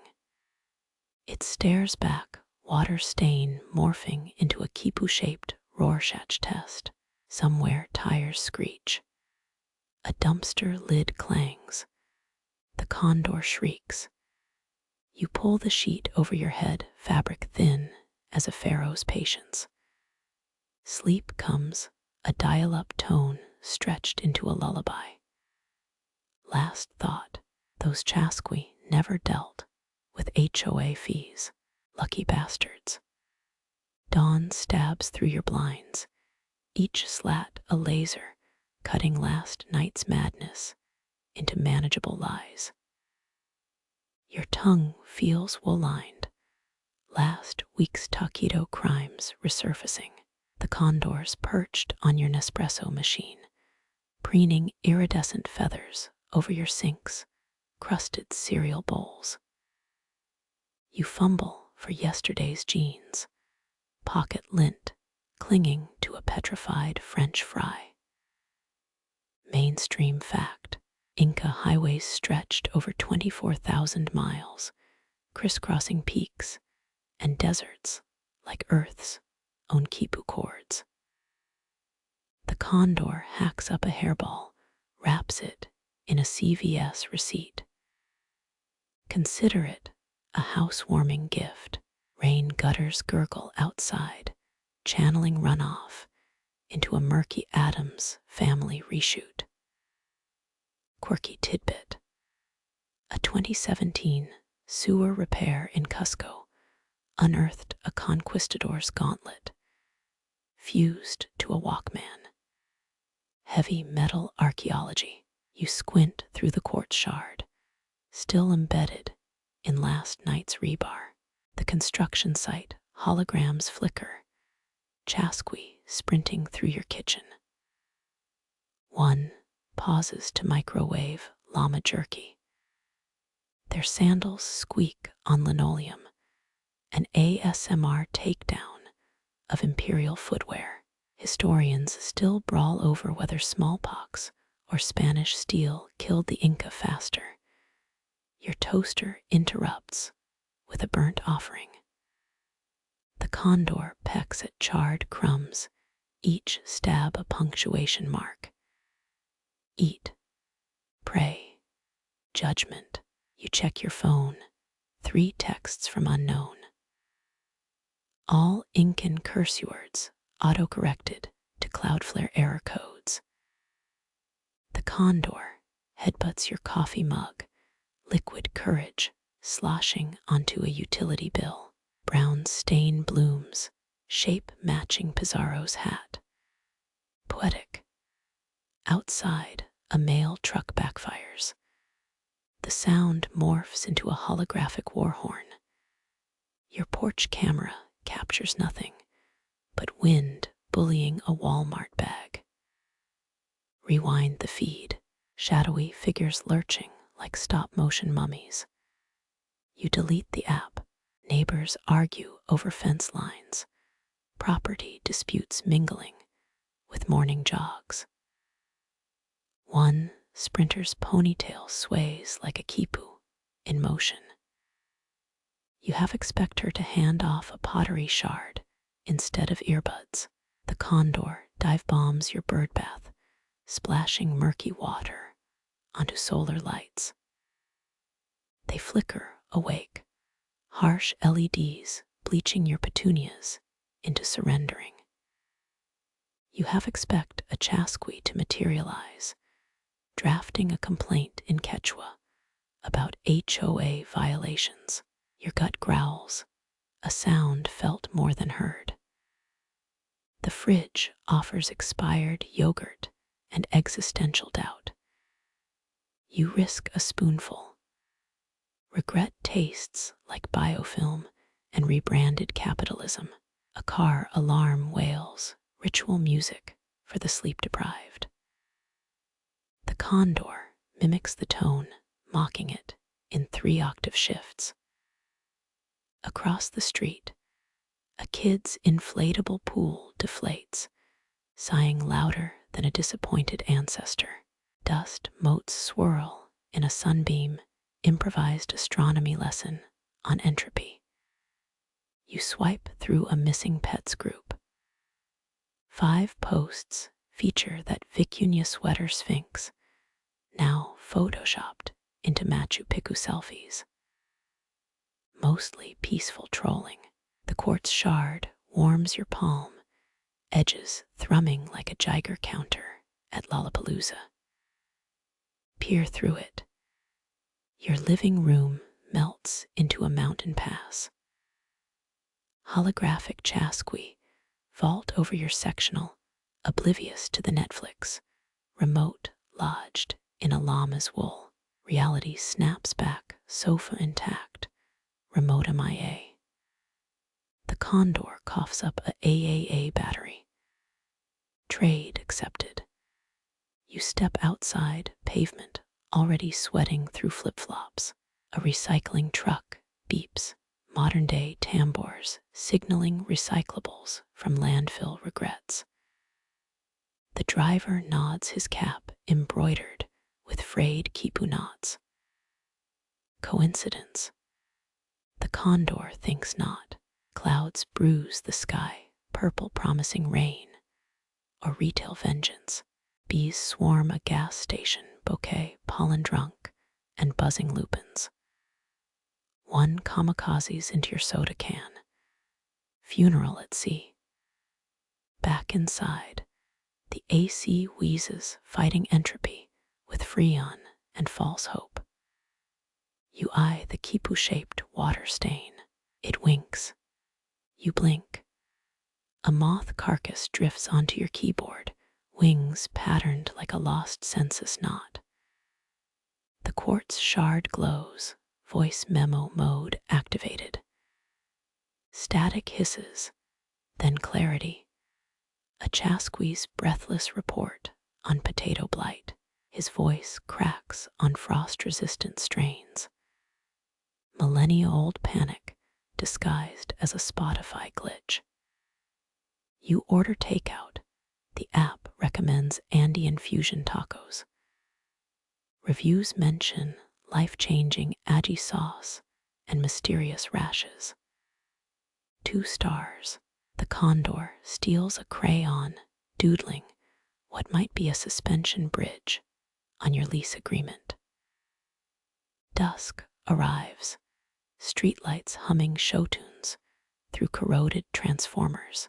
Shadows stretch into quipu strands, each not a secret still caffeinated.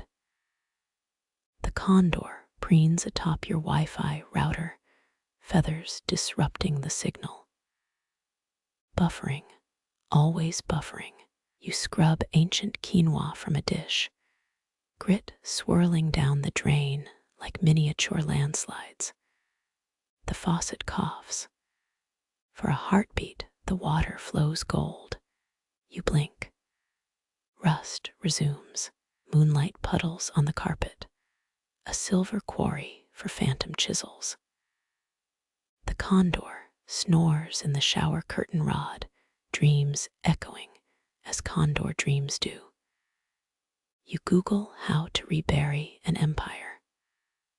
Autocomplete suggests gardening tips, your last thought before sleep drags you under. At least the Chasqui never got audited. Sleep never comes not properly. Your mattress tilts beneath you, transforming into the spine of the Andes. Fingertips graze cold stone where pillowcases should be. Realities of vinyl records skipping between now and a llama caravan's dust cloud. A Chasqui materializes in your closet, bare feet crushing mismatched socks. His shoulder bag leaks coca leaves and dried alpaca jerky. Mainstream fact, runners chewed those leaves like athletes chug Gatorade. Altitude's harsh grip, softened by nature's stimulant.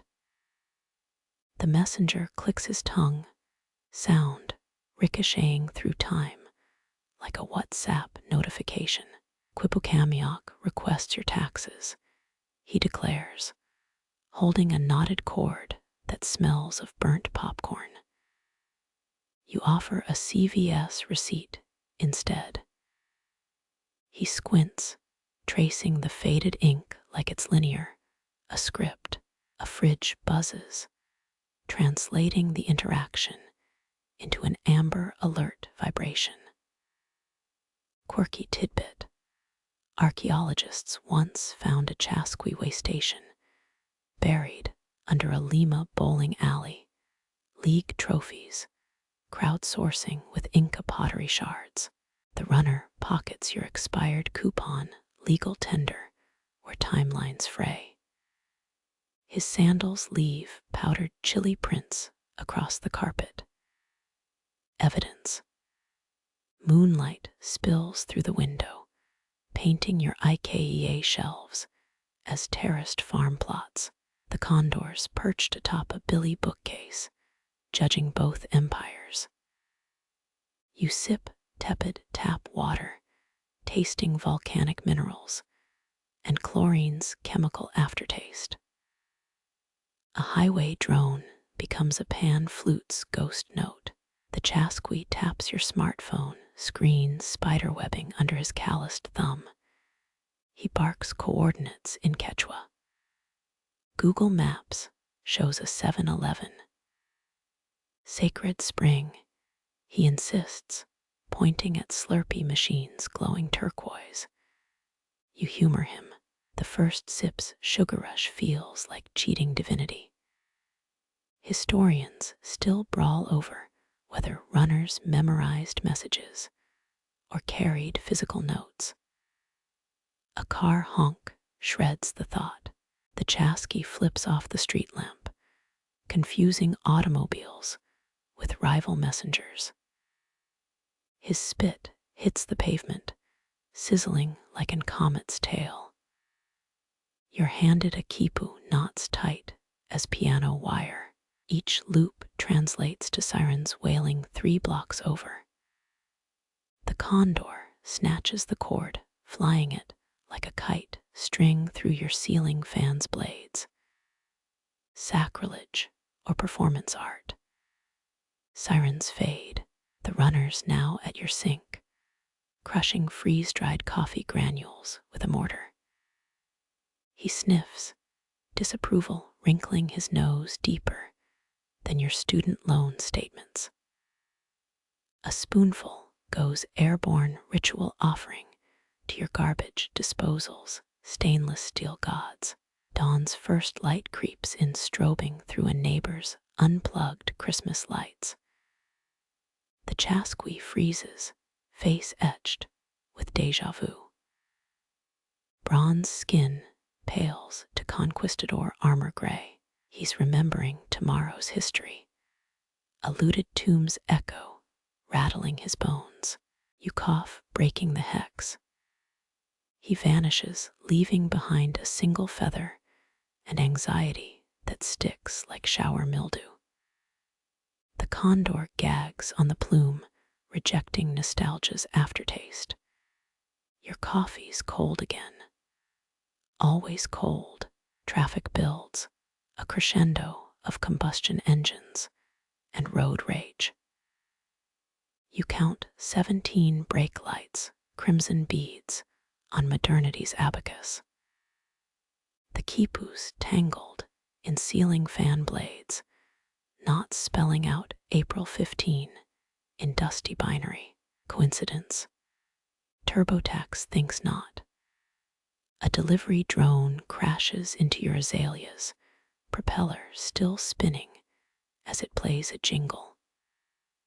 The condor eyes it, calculating cargo value. You retrieve the package, bubble wrap hissing like a suspicious priestess. Inside, a Toomey knife replica, purchased accidentally during last night's Ambien scroll. The blade reflects your sleep-starved face, a funhouse mirror borrowed from Machu Picchu's gift shop. Murmuring rises from the sewer grate, ancestral gossip piped through city infrastructure. A crow joins in cawing over speakeasy vibes. You toss the knife into a cereal box. Adulting. Lunchtime sun bakes your balcony, laundry morphing into surrendered flags of domesticity. The Chasqui's voice floats up, arguing with a parking meter. He's feeding it Chicha pennies. Metal digests them, clicks to 11 minutes remaining. fair trade. You find llama wool clinging to your hoodie, lint trap relics of someone else's timeline. Alpaca fluff sparkles under lead bulbs, cheap glitter from the universe's craft drawer. A microwave beeps somewhere, 3 notes, matching a temple bell's bronze hum. Birds dive bomb the Toomey knife's packaging, instincts mistaking styrofoam for Andean carrion. The condor watches, disdainful of their amateur tactics. Its shadow maps Kenko's zigzag channels across your coffee table, sacrificial hints, or spilled cappuccino art. Evening meds rattle in their orange plastic tomb. You dry swallow too, bitterness spiking like altitude sickness. The Chasqui reappears in the bathroom mirror, mouth moving out of sync. CC subs say tax evasion in Comic Sans. Technology translates imperial mandates as spam.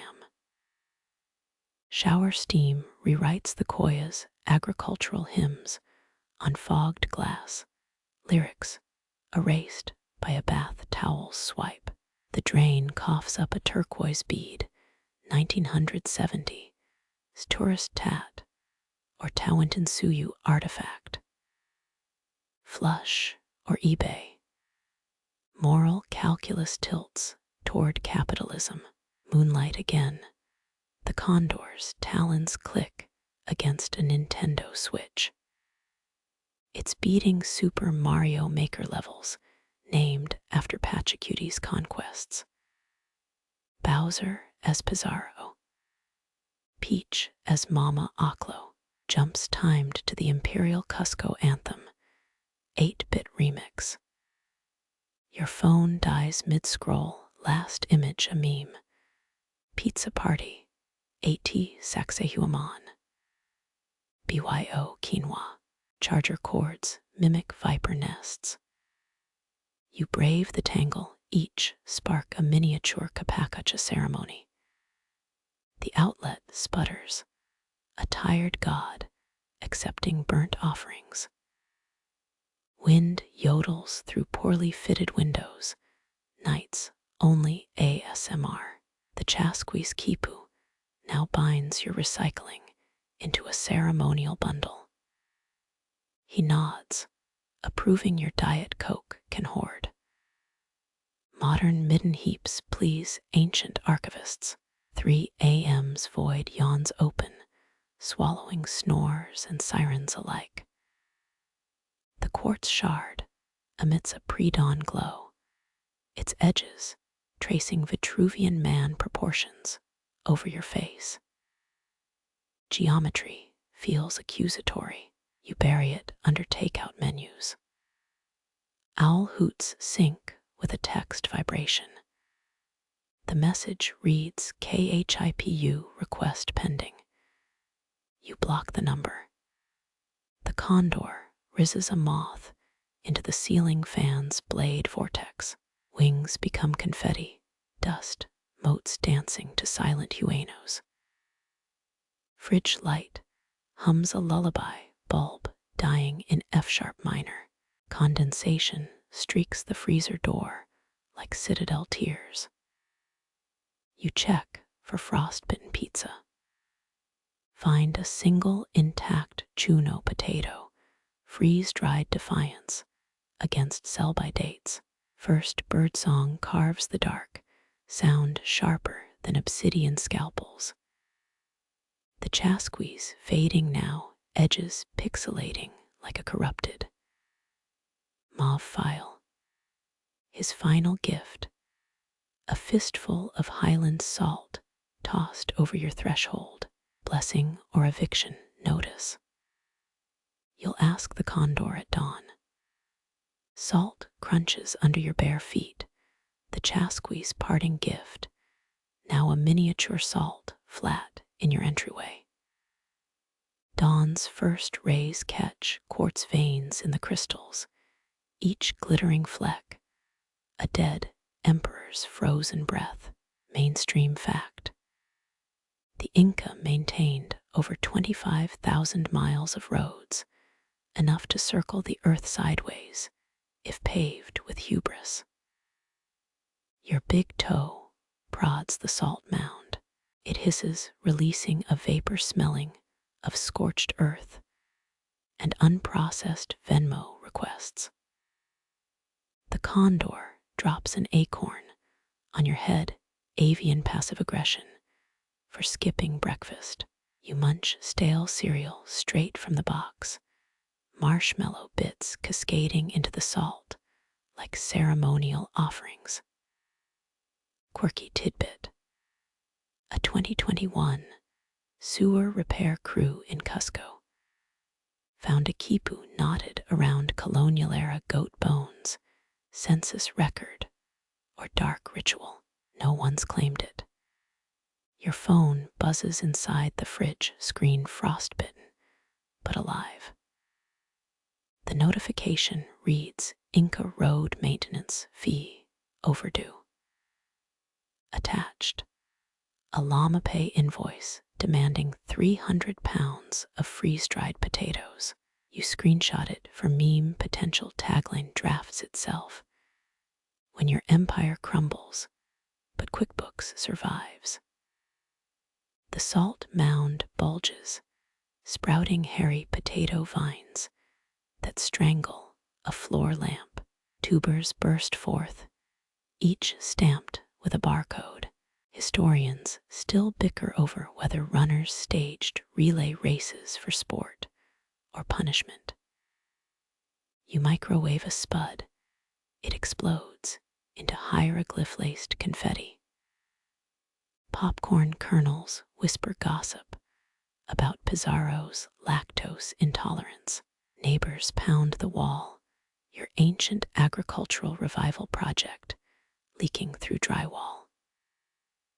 Steam from the microwave fogs the window, revealing a phantom map of tambos etched in grease. That 7-Eleven's neon sign flickers in agreement. Slurpee machines now dispensing Chicha morada. You decline to investigate. Pigeons cluster on the fire escape, feathers ruffled by residual quipu radiation.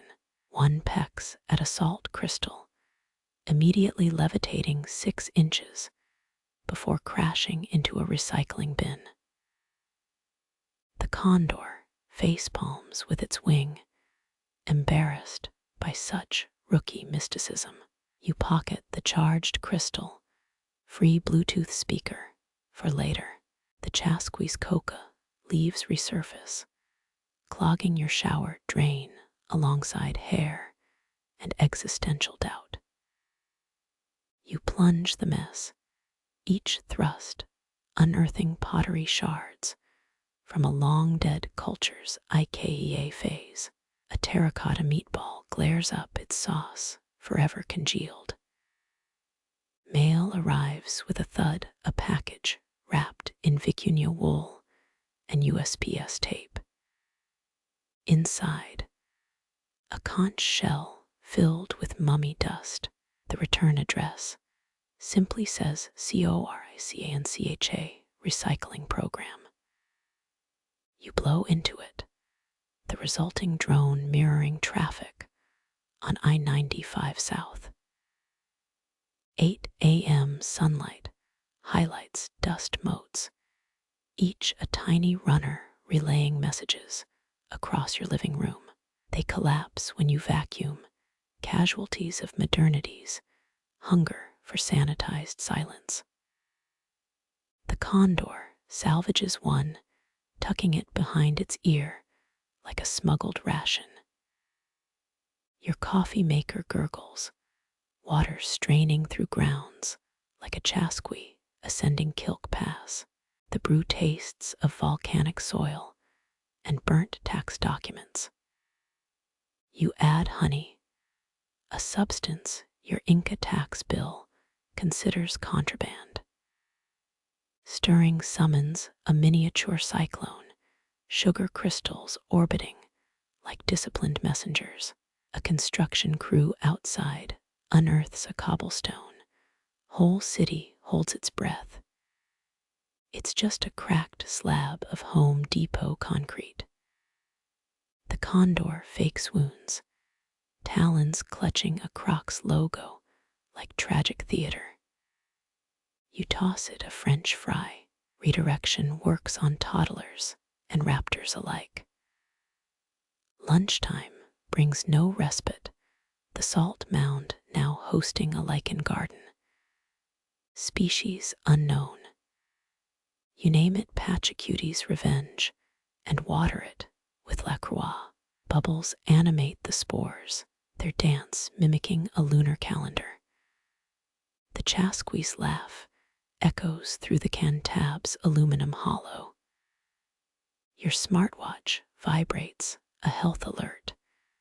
Elevated heart rate. You dead.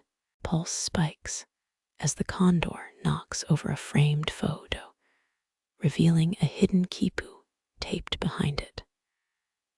Knots correspond to your Wi-Fi password. Router light blinks in Quechua. Planes overhead write contrails. Sky quipus, only the divine untangle.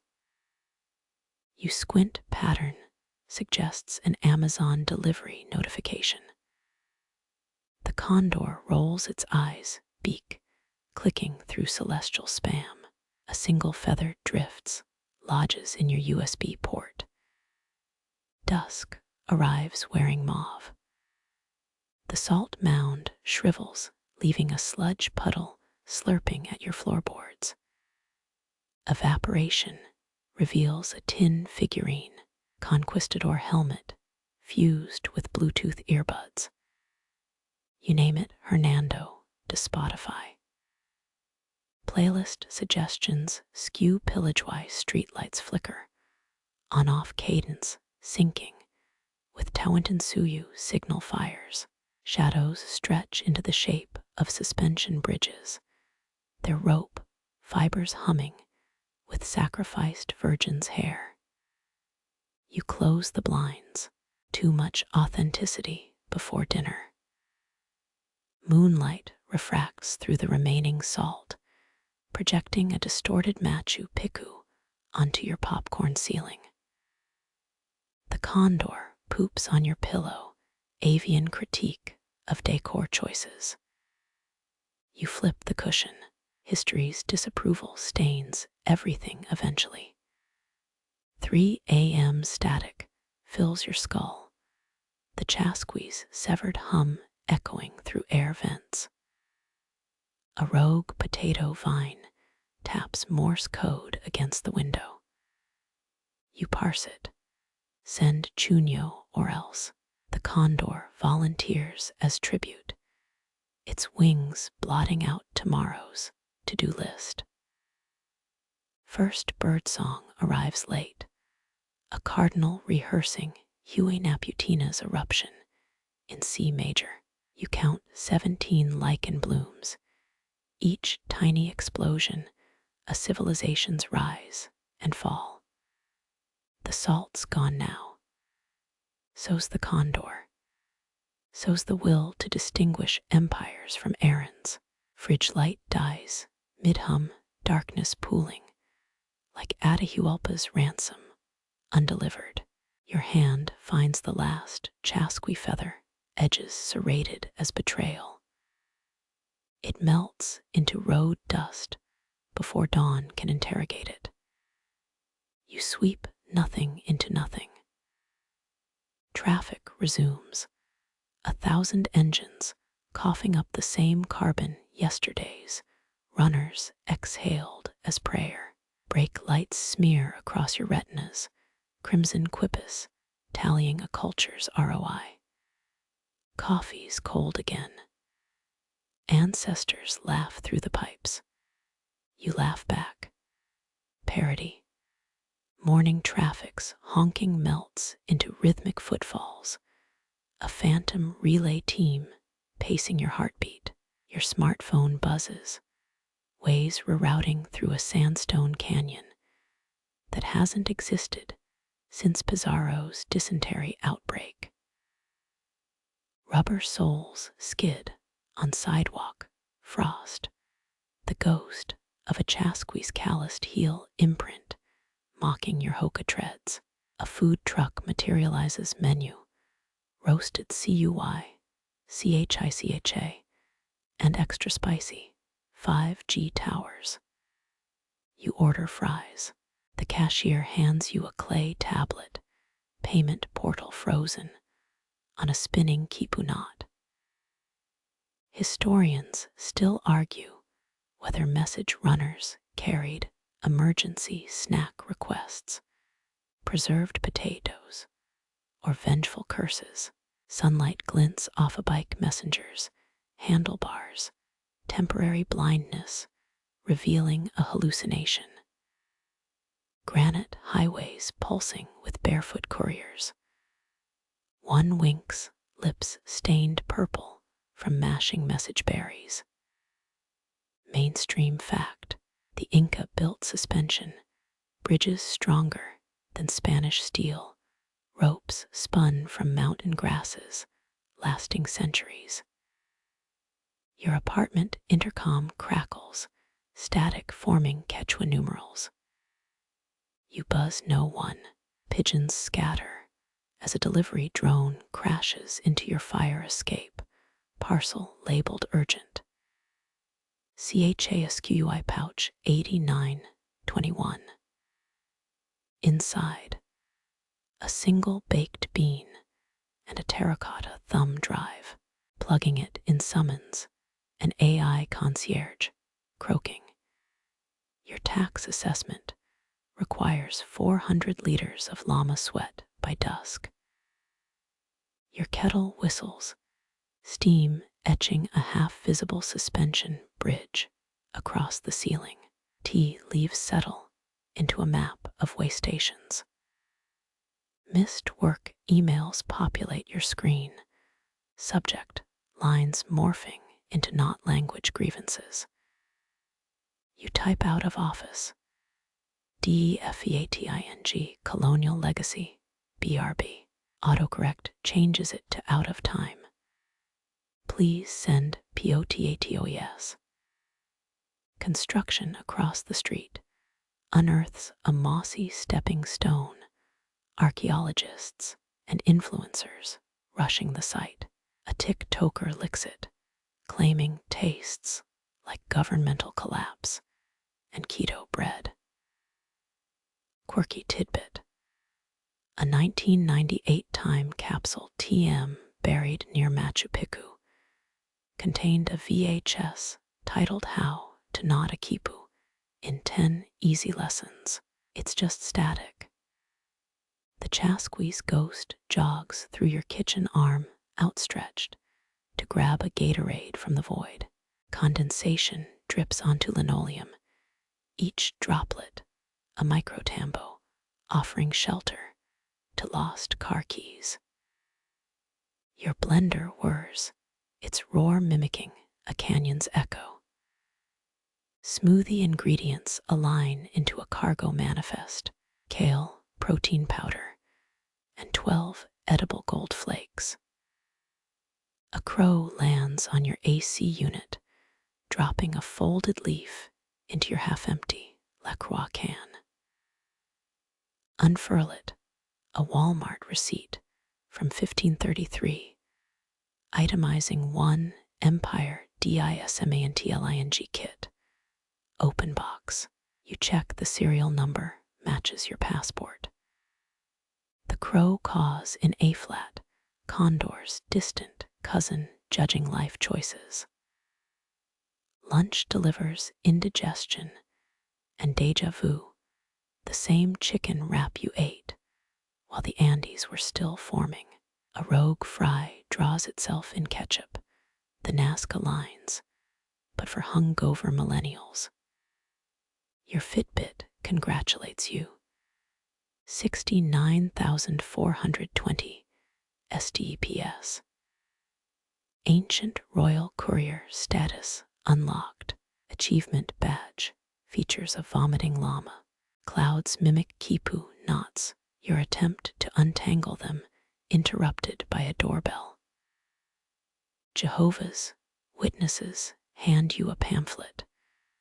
The Second Coming, now with priority shipping. You trade them a chipped coffee mug, its glaze depicting a drunk conquistador face-planting into a quinoa field. 3 p.m. slump hits your yawn, summons a dust devil under the couch. It coughs up a polished message stone, etching reads, Qhapaq Ñan toll fee, payable in blood or sparkling water. You toss a Perrier into the vortex. Receipt flutters down, inked in hematite and regret. Neolithic ASMR floods your AirPods, the crunch of gravel under relay runners' feet, synchronized with your dentist's drill playlist. Orthodontia and empire building both require relentless pressure.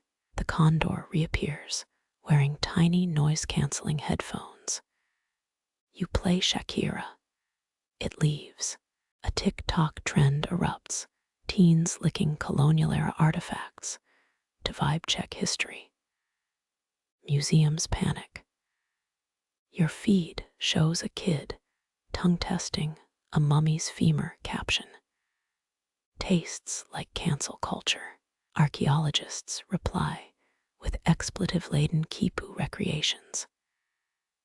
You screen record for the inevitable documentary. Dinner prep reveals hieroglyphs scorched into a frozen pizza, pepperoni forming celestial constellations. Baking instructions rewrite themselves, 450 degrees F, until Spanish GALLEONS crumble. Cheese bubbles spell idiot in Aymara. The smoke detector applauds with shrill enthusiasm. Nightfall brings LED constellations, Starbucks signs, echoing stellar alignments the Chasqui once navigated by. Your upstairs neighbor drags furniture, each scrape a Dead Sea, OURIERS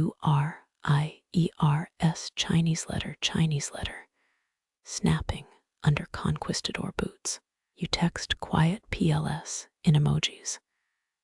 They reply with a quipu selfie.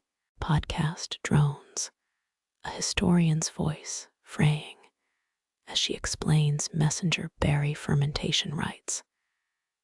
You doze. Dreams feature a toll booth on the Inca Trail, ETC tag required. Wake to the condor, pecking a QR code into your forehead. It scans, opens a playlist. Andes warmly remember your debt. 11. Make a wish. The Chasqui salt mound regenerates in the dishwasher. Clean plates, NOW Chinese letter, ED, with colonial-era tax stamps. You run the cycle again. Machu Picchu's drainage system never had this issue. Midnight's moon casts a highway across your sheets. Dust mites march with cargo loads of microplastics and hubris. A raccoon breaks into your trash, paw prints authoring a complaint quipu on spilled coffee grounds. You offer it a juice box. Diplomacy prevails. Alarm screams. You silence it with a ritual. 3 snooze buttons. 1 Inca-style forehead knock. The condor delivers dawn's paper, headline blurring from local man. Fails compost to ATHULPA's last laugh. 48-hour sale. Coupon sections encoded in messenger knots. Shower steam conjures a phantom tambo. Soap suds piling into miniature storehouses. Shampoo stings, eyes squeezed shut against visions of quinoa granola imperialism. The Chasqui's laugh ricochets off tile, last night's pizza roll stuck in the drain. Parody. The shower's last drip echoes like a Chasqui's sandal slapping wet stone, your clogged drain gurgling Quechua obscenities. You stab at the pizza roll with a bent spatula. It transmutes into a copper drainage pin from Machu Picchu's royal bath complex. Mainstream fact. Inca engineers angled gutters at precisely 17 degrees, preventing erosion while channeling sacred spring water to terraced farms. Your mildew-streaked tile becomes a steaming Andean slope, workers below singing gutter-clearing hymns, synchronized to your compulsive scrubbing. A vinegar bottle tsunami demolishes the blockage, ancient granules of cornmeal and biofilm swirling into a miniature Lake Titicaca. Historians still argue whether ceremonial aqueducts carried water or liquid metaphors for the Sapa Inca's tears after losing at dice. The drain coughs up a corroded GoPro SD card filled with footage of 1987's world's most relaxed plumber viral video contest. You recognize your dad's mullet. Plunger thrusts morph into digging stick rhythms, each suction cup pop replicating Tambo, Colorado's signature adobe brick tamping technique. Suds cascade down your forearm foam, resolving into a bureaucracy of soap bubble administrators demanding irrigation tax receipts. You blast death metal, the showers screech harmonizing with a condor's cry trapped in a Spanish arquebus barrel. Steam writes itself into a maintenance quipu on the mirror, knots quantifying your water bill's conversion to 16th century dried potato credits. A thump, the upstairs neighbor's yoga ball bursts through the ceiling, its deflated hide, now a perfect replica of a messenger's collapsed water skin. You patch it with duct tape, the crisscross pattern mirroring Qhapaq Bridge's annual reed replacement ceremony. Night creeps in, the shower curtain becomes a mural of wall-eyed llamas hauling plumbing blueprints. Your towel tugs northward, woven from the same vicuña wool that insulated Chasquis against alpine winds. You stumble into bed sheets imprinted with the Condor's Alliance tax code footnotes. Moonlight etches a repair invoice across your ceiling, itemized charges for imperial subsidy, overdue, payable in kinda cute, MISDAKS. You toss a pillow, it dislodges a dried berry from the headboard, message pulp, still leaking governmental spam about terraced psychotropic herb quotas. Silence fractures when the toilet flush crescendos, its whirlpool spinning into the Coricanch's gold-plated storm drain network. A lichen-encrusted taper skull floats by molars clogged with colonial coins and your missing AirPod. You fish it out. The skull whispers archived complaints about Pizarro's poor bathroom etiquette at Cajamarca. 3. M's 113 degrees, fever dream logic. Your fan becomes 1,000 chulpa skulls, exhaling frost, each breeze, tallying deceased messengers in knotted bone sutures. The sink drips in base 20 mathematics, each plink a clerk's abacus bead, enforcing watershed management policies. You chug electrolyte gel, the flavor's patented Inca trail grape, with notes of freeze-dried alpaca. By dawn, the drain exhales surrender, its last gasp spraying your bath mat with iridescent salt from Mara's millennia-old evaporation ponds. You wring out memories of terraced chlorination rituals, their engineers using boiled urine to test pipeline slopes. The condor perches on your towel rack, clutching a faded best plumbing trophy from the 1994 Andean Infrastructure Fair. Your reflection winks, its pupils flickering between iPhone torchlight and doused signal fires, once guiding runners through the night. A final droplet falls, plinking into the abyss where Atahualpa's bathtub jokes still echo. You step out, dripping legacy. The bathroom door sticks, steam from your shower, now low clouds over an Andean Apashita shrine. Your bathrobe cord unravels into a llama wool guideline, each tassel a weathered prayer rock, stacked by generations of lost hikers. Moonlight through the blinds stripes your hallway, transforming it into the Qhapaq Ñan's most precarious stretch. You grab the banister. Its wood grain becomes dried cornstalks, braided into suspension bridges. Mainstream fact: Inca trail markers used knotted ropes called quipus, color-coded by terrain difficulty. Yours now dangle from the smoke detector beeping because you burnt toast again. Historians still argue whether Chasqui runners chewed coca leaves for stamina or just really missed their dentist's experimental 15th century Novocaine. A moth smacks the bulb, its shadow conjuring a puma stalking tax auditors through the sacred valley. The thermostat's LED display flickers, transmuting into a clay sundial cursed by a disgruntled timekeeper.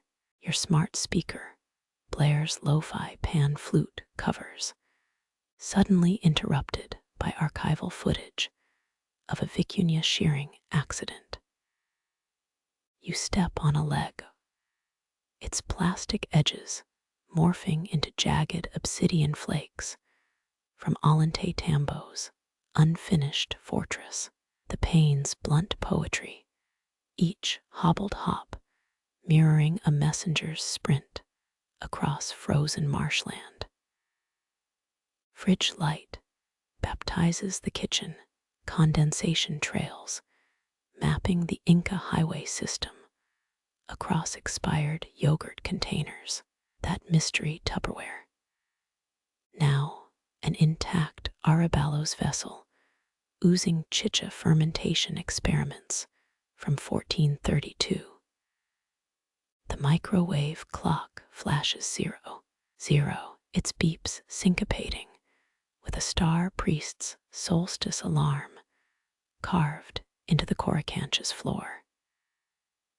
You nuke cold coffee, radiation symbol, briefly resembling Inti's spiked solar crown. Quirky tidbit: excavations near Cusco found guinea pig bones arranged to spell Waka. Was here either ritual or ancient rodent graffiti? Your cat knocks over a vase. Shards reorganize into a scale model of Pachacuti's summer locker room. The spilled water writes itself into crop rotation schedules, each puddle a cooperative farming commune demanding better irrigation subsidies. You yank open the silverware drawer. Forks become ceremonial digging sticks, tangled in cobweb tax receipts. A spoon clatters its hollow ring, echoing the distress gong of an outpost overrun by rebellious compost administrators. The knife block, now a miniature Apu mountain range, peaks stained with spaghetti sauce glacier melt. Your phone buzzes.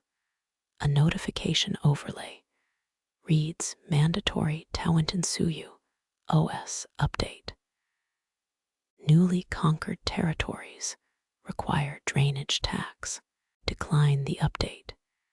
It auto-accepts anyway, triggering animated glyphs of bureaucrats face-palming over your unlicensed alpaca wool socks. Wi-Fi router lights pulse their rhythm stolen from a deaf potter's vibrational kiln temperature system. Wind howls through a cracked window, its frequency matching the ghost wails of Chulpa tombs, irritated by modern architecture. The curtain sways, its floral print blooms into a botanical inventory of hallucinogenic plants once traded for Spanish nails. You cough. The sound wave dislodges a wasp nest shaped like Atahualpa's ransom chamber security deposit box. Dawn cracks the horizon.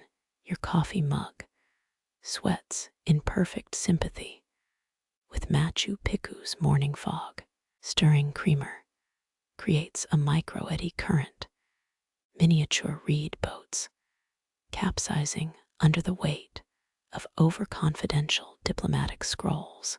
The first sip tastes like spring water, diverted through 7 centuries of disputed plumbing blueprints.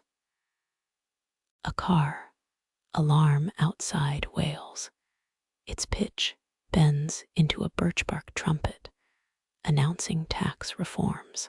Your toaster's shadow stretches, a dreadlocked silhouette of the last quipu archivist burning records before the conquistadors arrived. Crumb trays eject charcoal hieroglyphs. Your ancestral debt is past due interest, compounded in maize. Floorboards creak. Their timber still remembers being part of a suspension bridge that charged tolls in fermented potatoes. You trip on a wrinkle in the rug, its pattern. Now, the royal seal of approval for mandatory public weeping during infrastructure inspections. Dust bunnies swirl, forming the standardized bureaucratic assessment of your childhood treehouse's property taxes. By noon, sunlight fries the last shadow your apartment, reverting to mere drywall and regret. The thermostat recants, displaying a passive-aggressive 72 degrees F in tribute to Huina Qhapaq's body temperature during his final smallpox rant. You open the balcony door. A sparrow's flight path traces the dashed lines of never-built aqueducts on Spanish colonial maps. Your keys jingle, a soundbite archaeologists will one day misinterpret as the loose change collection ritual of 21st century tunnel priests. Lock clicks, its mechanism reverse engineered from a 500-year-old lottery system for assigning sewer maintenance duty. Downstairs, a neighbor's wind chime broadcasts the classified rainfall stats from a demoted weather deity's retirement villa.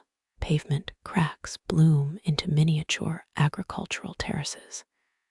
Dandelions listed as invasive species by both modern ecologists and pissed-off potato goddesses. You check your watch. Its ticking syncs with the decay rate of imperial propaganda etched onto pub bathroom walls. A bus exhales diesel, the fumes briefly spelling out the emergency contact runes for overworked aqueduct inspectors. Somewhere, a glacier calving mirrors your ice cube tray's existential shudder.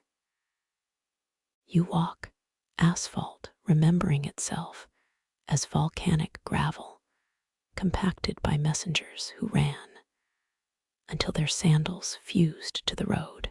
The city hums, its power grid occasionally shorting out to play archival field recordings of a Chasqui laughing at your Wi-Fi password.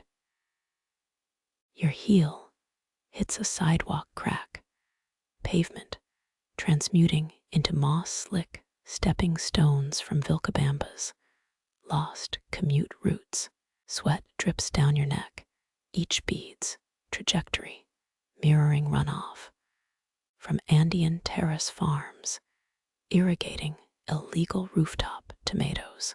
A traffic light flickers yellow, its glow becoming a suspension bridge torch held by engineers who built spans from twisted grass ropes. You pause.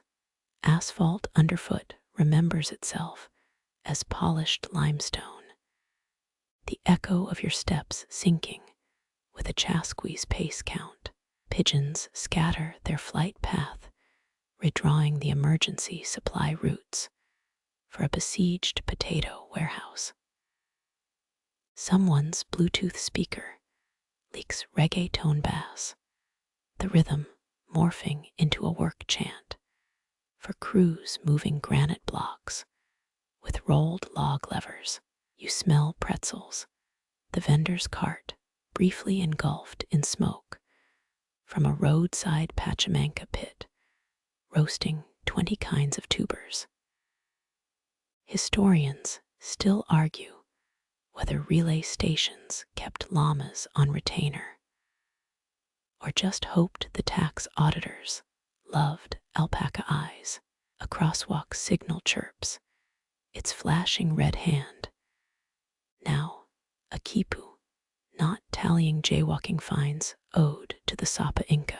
Your shadow stretches 11 feet, an unintentional homage to the tired messenger geoglyph, only visible during quinoa harvest twilight.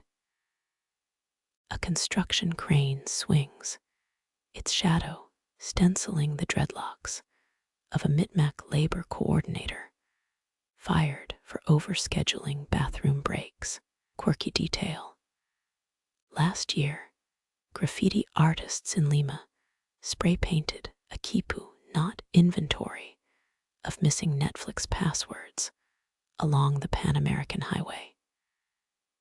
Your phone buzzes, a weather alert overwritten by warnings about impending highway closures for Royal Litter Bearer Union negotiations. You sidestep a pothole, its edges crumbling like Machu Picchu's eastern retaining wall during particularly passive-aggressive rainy seasons. Clouds form a pixelated Inti illustration, their underbellies stained by exhaust fumes and ceremonial corn beer spills. A bicyclist rings their bell, the chime recreating the exact pitch of Atahualpa's bathwater, gong found in a 2016 septic tank dig. Your shoelace snaps, fibers braiding themselves into miniature bridge cables rated for 3 alpacas, or one overly ambitious tax clerk.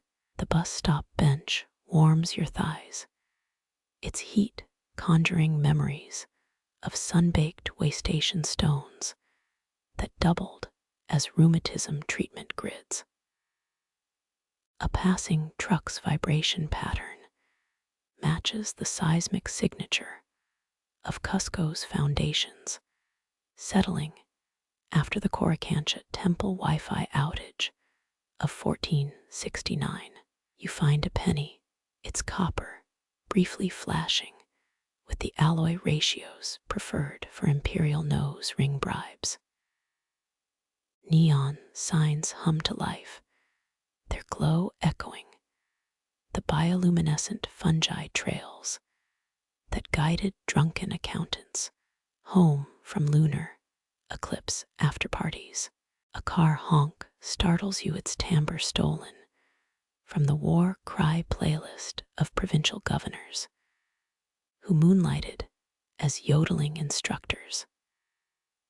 Your watch ticks louder, each second marked by the drop rate of sweat from messengers carrying frozen like water to feverish bureaucrats. Tourists photograph graffiti, their flashbulbs briefly resurrecting the reflective properties of ceremonial mirrors, used to blind nosy constellation inspectors. You inhale diesel and jasmine, the aroma profile matching a 1520s market stall selling axle grease, perfumes to homesick Spanish farriers. A child's balloon escapes, its ascent mirroring the flight path of ceremonial kites flown during tax code revision celebrations. Night falls faster now. Streetlights bloom into star maps, aligning with rebel engineers' unauthorized canal expansion projects. Puddles reflect distorted faces, each ripple recalling the ceremonial masks worn during audits of terrace soil quality reports. Your breath fogs, each exhale a scaled-down version of the mist that hid smuggling trails through the Chachapoya cloud forests. The bodega's fluorescent glare melts into a shrine to Akiko, its shelves stocked with off-brand cereal and libation bottles shaped like dissatisfied water spirits. Your change clinks, the coins arranging themselves into the wage ratios for bridge versus pyramid labor gigs. The clerk yawns, their tonsils briefly flickering with the bioluminescent bacteria culture used in underground aqueduct inspection lamps. You exit into an alley, its walls papered with eviction notices, mimicking the emergency resettlement decrees for landslide-prone neighborhood cooperatives.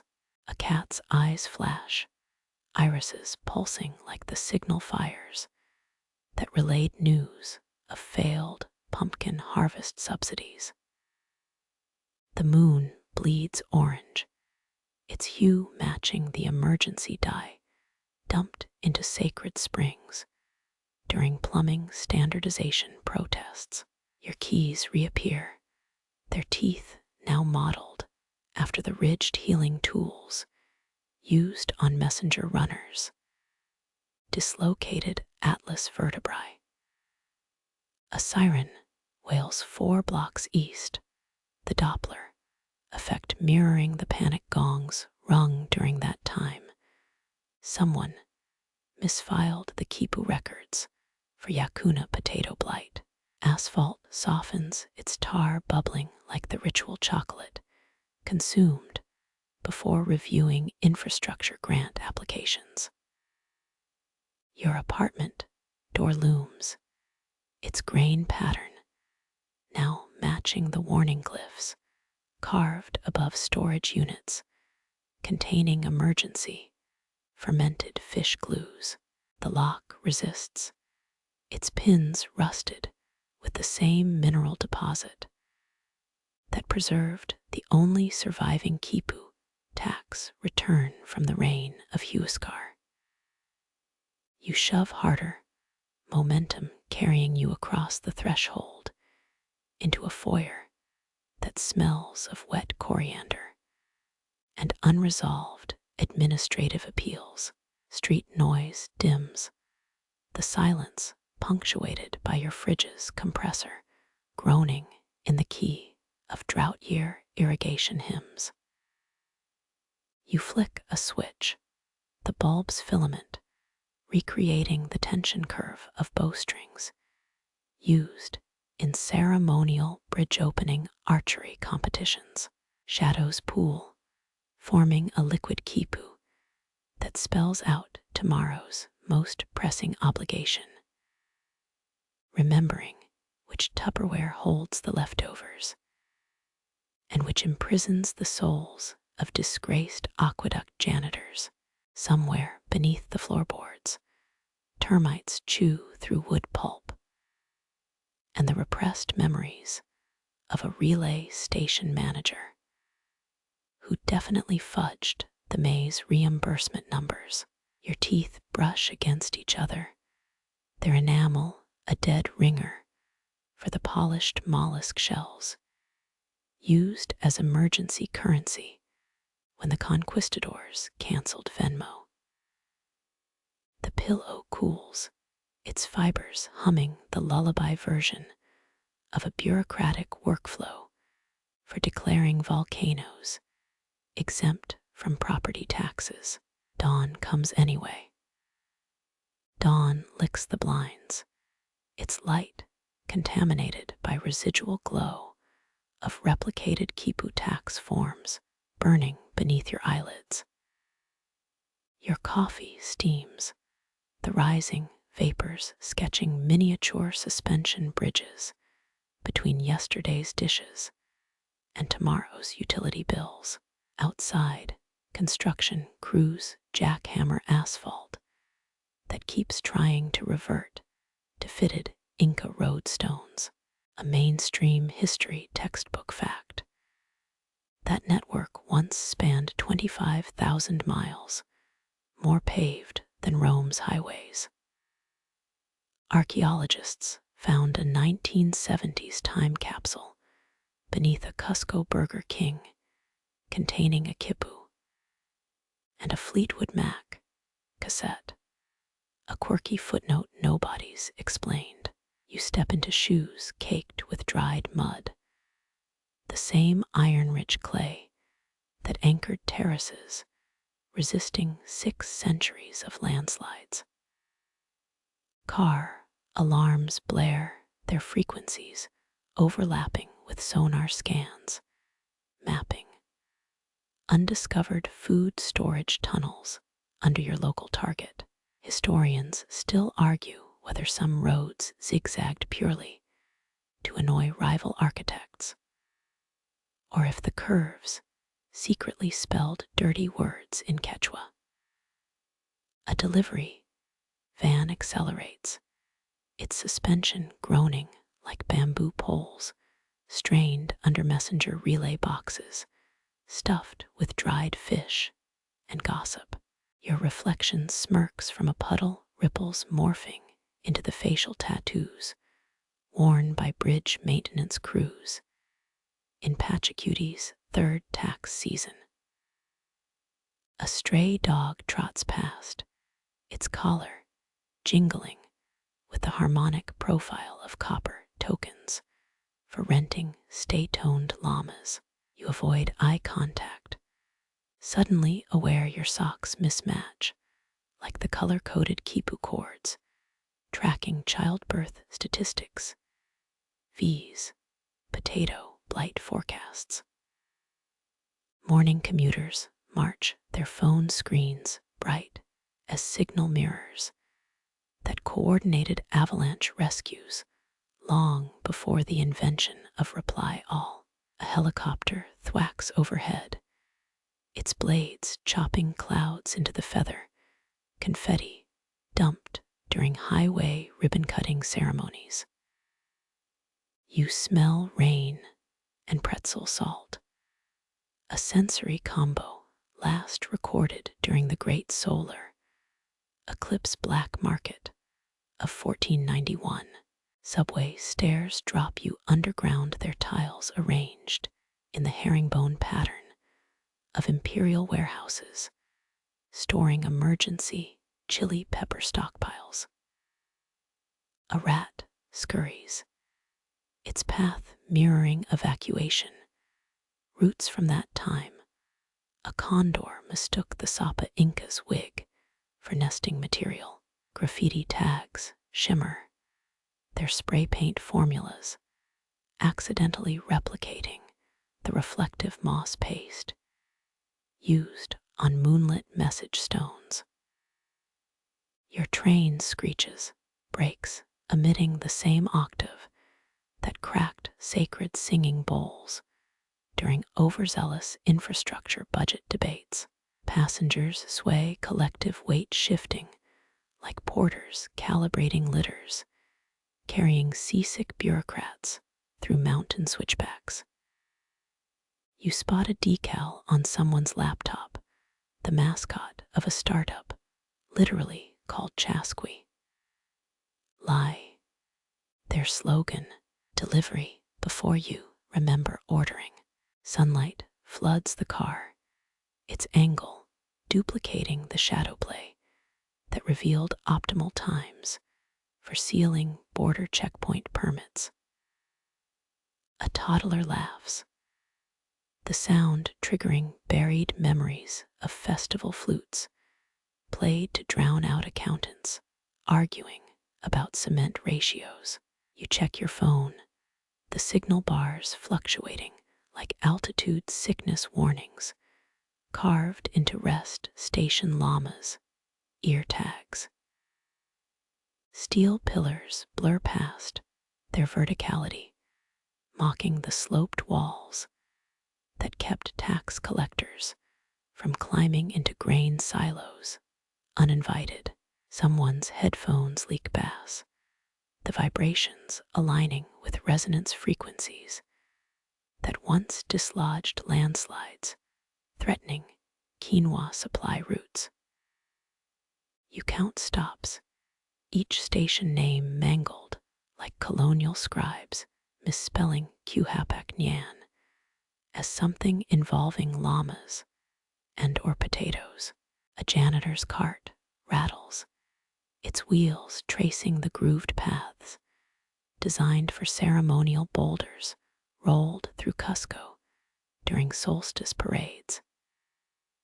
You shift your weight knees, popping with the acoustics of fresh rope bridges, protesting their first messenger's poorly timed sprint.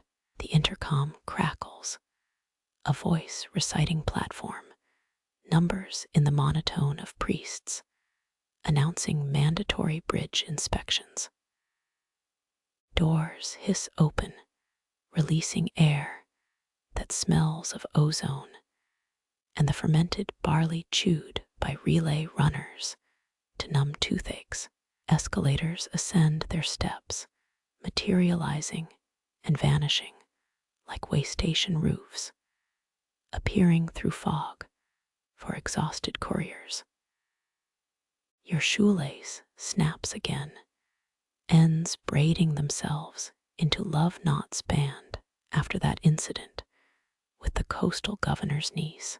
Street-level oxygen hits thin as the air at Mikacacha Pass, where inspectors graded runners. Lung capacity on a 5 llama scale. A bike messenger swerves their cargo bag, embroidered with the emblem of the Imperial Fermented Beverage Quality Control Bureau.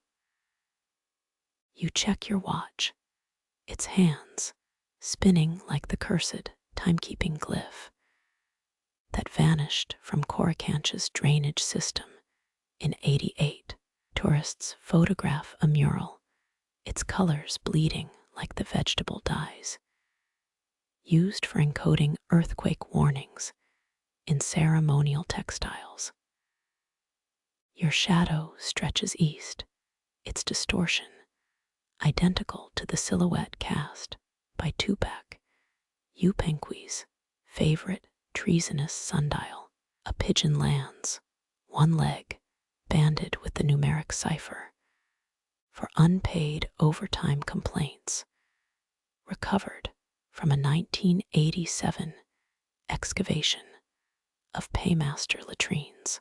Lunch trucks line the curb, their menus scrawled in condensation, mimicking the sweat-smudged inventories of roadside potato dehydrators.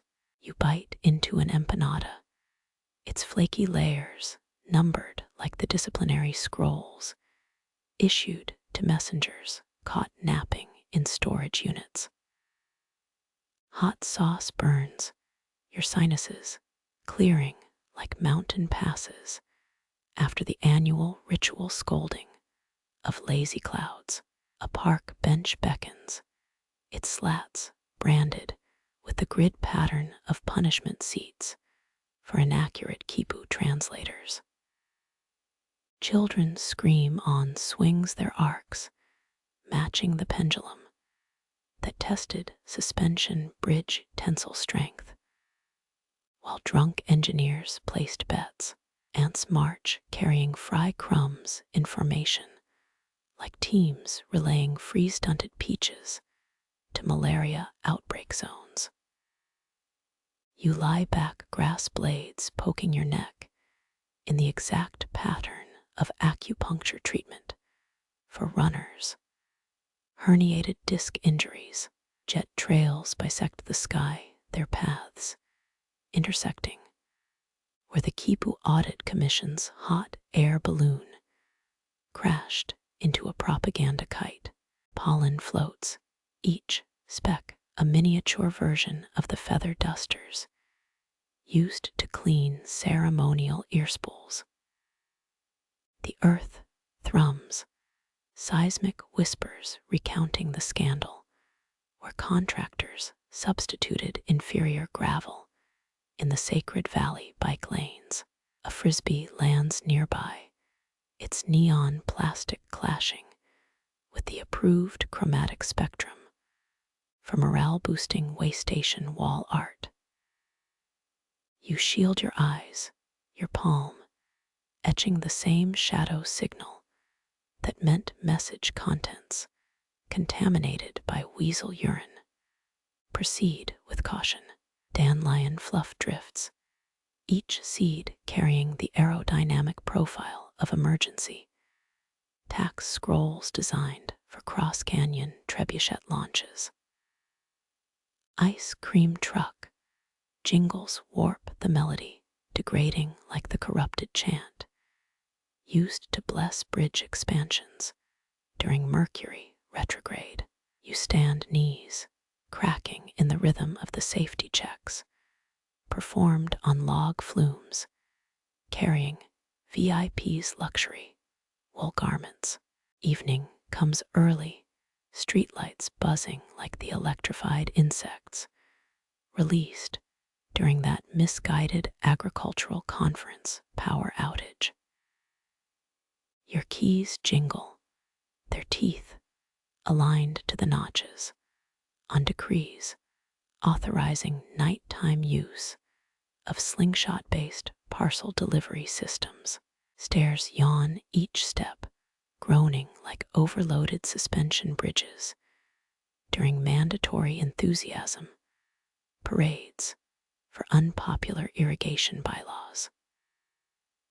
The lock surrenders, its click echoing the final knot tied in the great quipu that certified all taxes audited, probably. Air conditioning smothers you, its chill stolen from equatorial glaciers that once cooled relay stations, emergency chocolate reserves. You collapse, couch springs creaking the anthem of victory naps, stolen between triple shifts on the Cajamarca-Cusco sprint route, somewhere under layers of concrete and denial. The stones still remember the exact weight of a running messenger's footprint, the exact curve of their smile when reaching the next station, just as dawn cracked the sky's clay shell, the precise angle at which exhaustion folds into history, and history into the strange dream where you still know how to run. Streetlights bleed into oil lamp halos, their filaments buzzing with the ghost frequencies of reed trumpets, signaling shift changes. Your eyelids flutter, each blink splicing asphalt with the polished andesite of the Qhapaq Ñan's best-kept stretches. A mainstream historical fact. Relay stations stood every 6 miles, fresh runners lunging forth before the incoming courier fully stopped. Your spine stiffens, vertebrae stacking like the ceremonial coins paid to families whose sons died mid-sprint from altitude-induced hernias. A bicycle courier zooms past their neon vest, reflecting the exact wavelength of beetle wing embroidery on emergency message sashes. You taste copper, the metallic tang of messengers chewing coca, leaves with volcanic ash to suppress hunger during night runs. Archaeologists once found a runner's spit wad fossilized in a canyon wall, its DNA revealing traces of fermented potato starch and crippling performance anxiety. Your shoelaces knot themselves into the triple hitch used to secure quipu bundles during hailstorms. A car honks the sound, warping into the sealbark alarm that signaled imperial inspectors were auditing way station beer rations. Historians still argue whether the fastest Chasqui runners could outpace modern marathons, or if administrators inflated their speeds to justify those sweet llama bonuses. You stumble, knees scraping concrete that briefly puddles into the pink granite dust marking sacred rest zones. A pigeon strafes your head, its wingspan matching the reed rulers that measured bridge ropes for optimal guilt-tripping tension. Posters flap, advertising a whiskey brand called Dead Chasqui with the tagline, "We run so you can stumble." Your pulse thuds in the rhythm of log drums that timed delivery quotas, 7 beats per mile, or face docking of yucca rations. A child's balloon escapes, its rubbery squeal echoing the birth cry of an emperor's heir, announced via emergency skyrunner 3 centuries ago. You smell burning sage, or maybe just a food truck's overcooked quinoa fries commemorating the great crop blight of 1426. Construction barriers form a maze, their plastic orange reflecting the safety vestments worn by crews who repaired roads post-volcanic tantrums. Your phone buzzes, the notification tone mirroring the panic whistle blown when runners mistook landslides for tax auditors. A jogger pants past their fitness tracker, flashing the ancient "O gods, my spleen" glyph from medical quipus. Rain begins, each drop imprinting your shirt with the symbolic droplets of the rain gods' personalized relay payroll receipts.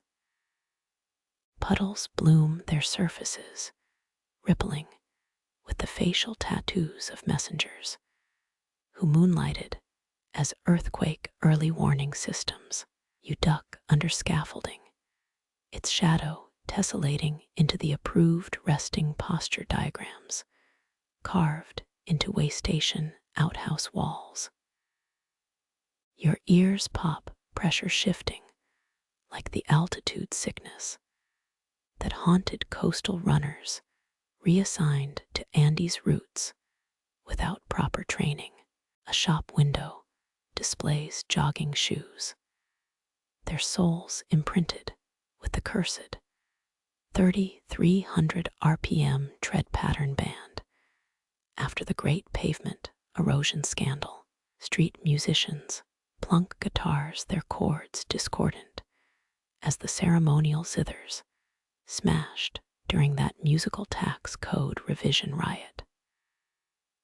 A bus exhales diesel its fumes, blending with the ghost scent of messenger sandals, singed by spontaneous friction fires during record-breaking descents. Trash cans overflow, their contents mimicking the compost pits where failed quipu trainees buried their shame and shredded practice cords. You blink, eyelashes dusted with pollen that once carried encrypted gossip between rival regional accounting offices. Neon signs flicker, their buzz merging with the nocturnal hum of checkpoint beetles bred to glow. When messages required triple encryption, your shadow stretches, its neck elongated like the falsified quipu tallies used to smuggle exotic bird feathers for the emperor's totally medicinal snuff habit. A skater grinds a rail, their boards squeal pitched to the exact frequency that repelled bridge-dwelling vampire bats. Your keys dig into your palm, edges sharp as the obsidian letter openers that slit royal decrees sealed with hallucinogenic resin. Sirens wail, their Doppler effect replicating the Doppler effect of messengers' wives, ululating as their husbands sprinted into hypothermia zones.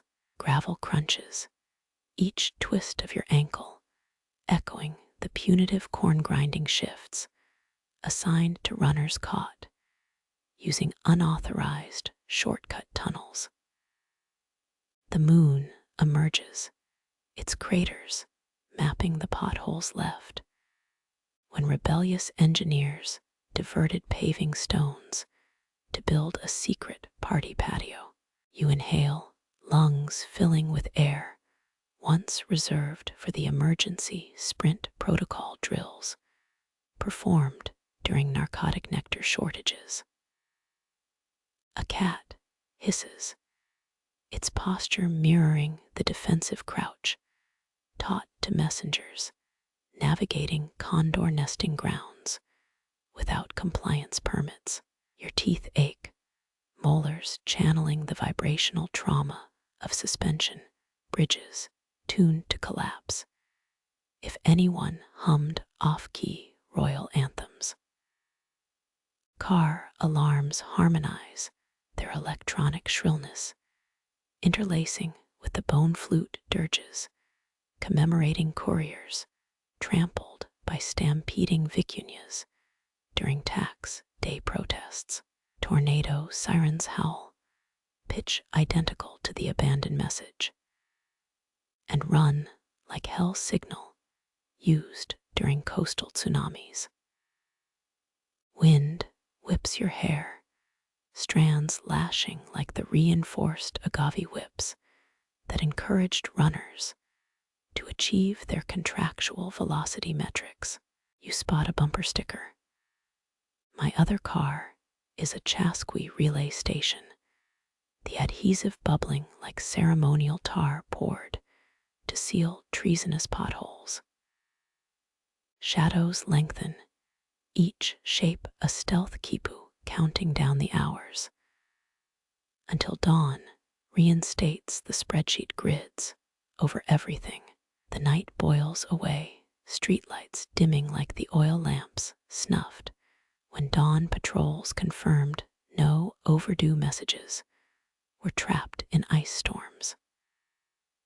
Your heartbeat slows, its deceleration matching the dopey trudge of runners returning home after triple shifts hauling divorce decrees, and fermented fish, weather reports. A bakery unlocks its aroma of fresh bread, merging with the ghost scent of charred tribute scrolls used to heat waystation bathwater. Birds resume singing their melodies, corrupted into the victory chants of accountants who bet against the snowstorm messenger survival pool. You exhale breath, fogging into the circular missives once blown through conch shells to announce the emperor's new hairstyle mandates. Sunlight strikes a window, glare forming the imperial seal that branded every official quipu as 100% error-free probably. Legs moving automatically now, the limp drag rhythm of a Chasqui completing his final mile, with TOEN, a ILS Chinese letter D, and pride thoroughly audited. The city rebuilds itself around you, each brick a deleted runner's nickname etched in mortar made from their dehydrated tears. Your footsteps echo, each stride sinking with the phantom cadence of sandals on sun-baked Andean stone. Neon signs blur into terraced farms, ghosting across asphalt, their light crops harvested by glow moths, trained as emergency signal flares. A subway grate exhales, steam carrying the whispered coca-leaf prayers of runners who hallucinated their own funerals mid-sprint. You pass a bodega, its flickering sign advertising Incan energy chews, beside dusty packs of gum older than Machu Picchu's drainage systems.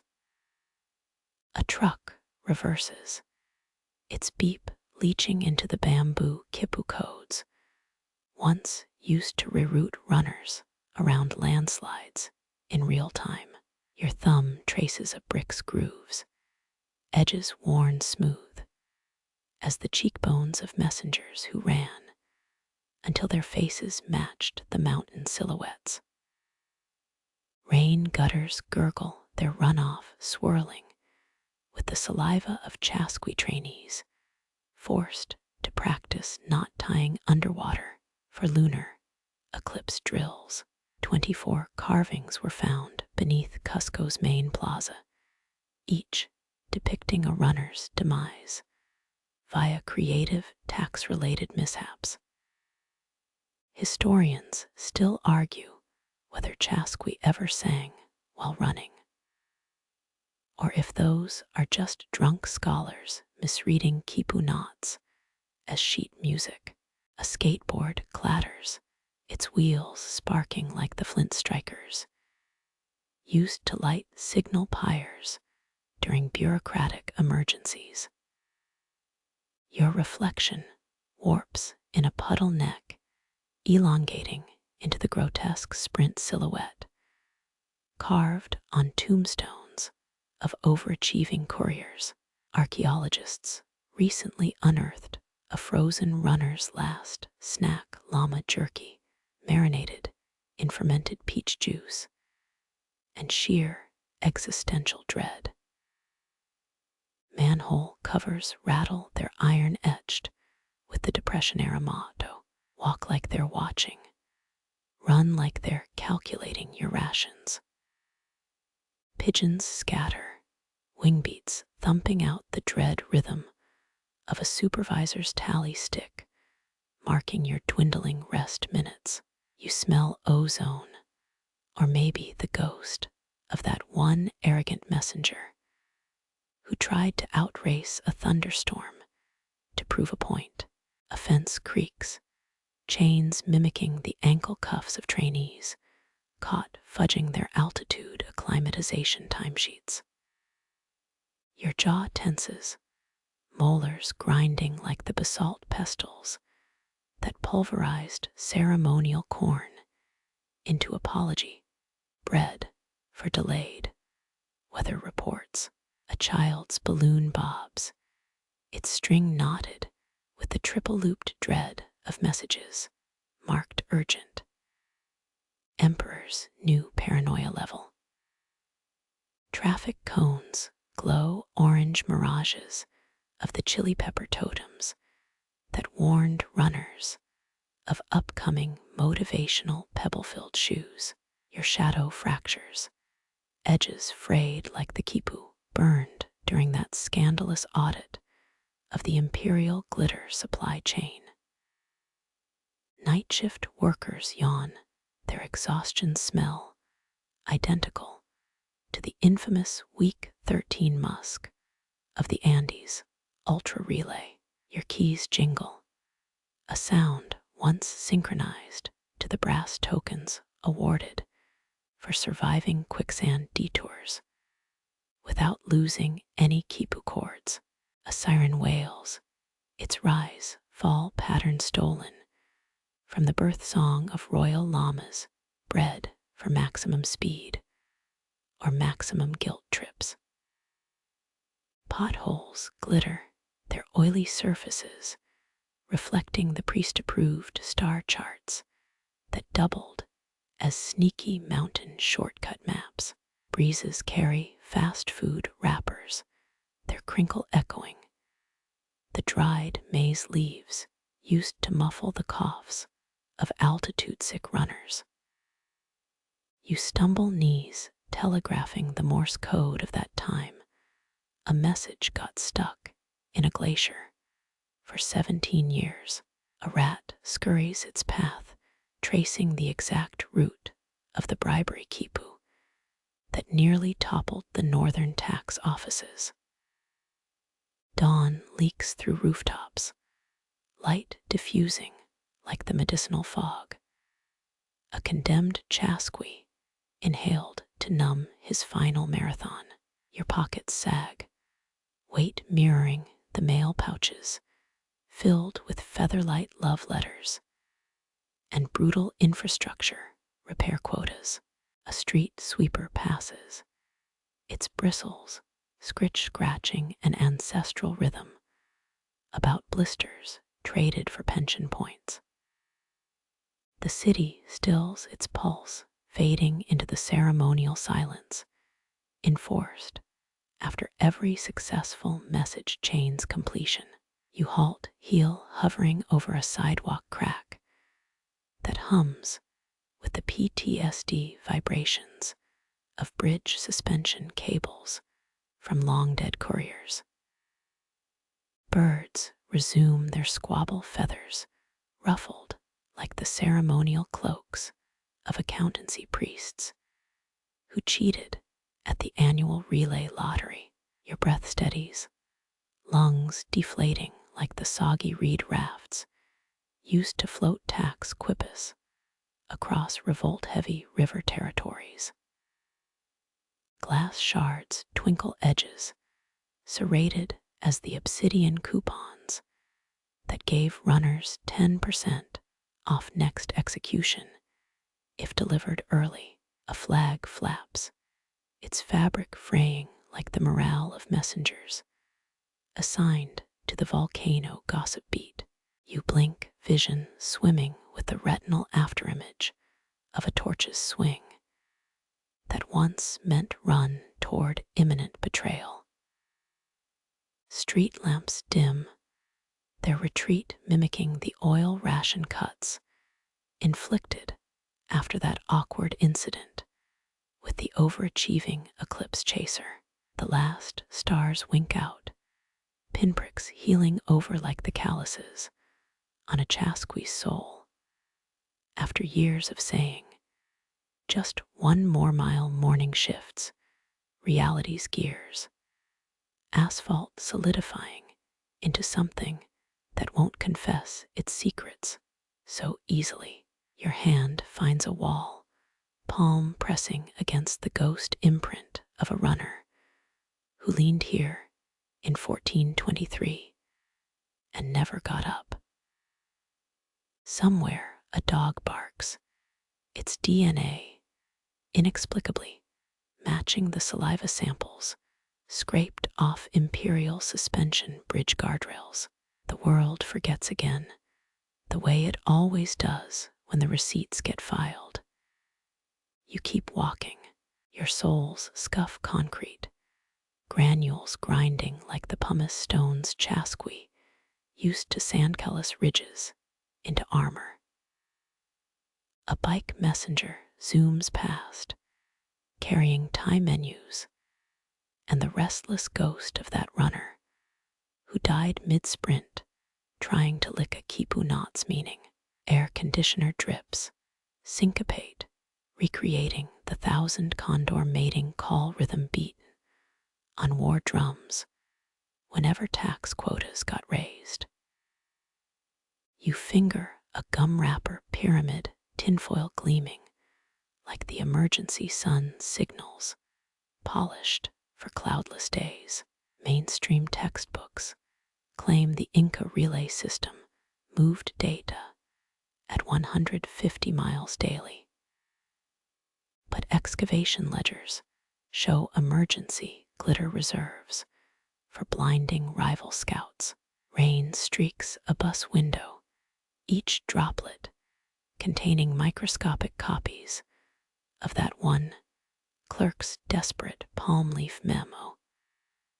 Send more hallucinogens before Tuesday audit. A car alarm wails, pitch matching the exact frequency that made delivery llamas vomit during mandatory joylessness drills. Scholars still bicker if Chasqui stations deliberately stocked earplugs, or if those clay fragments are just smashed fertility charms.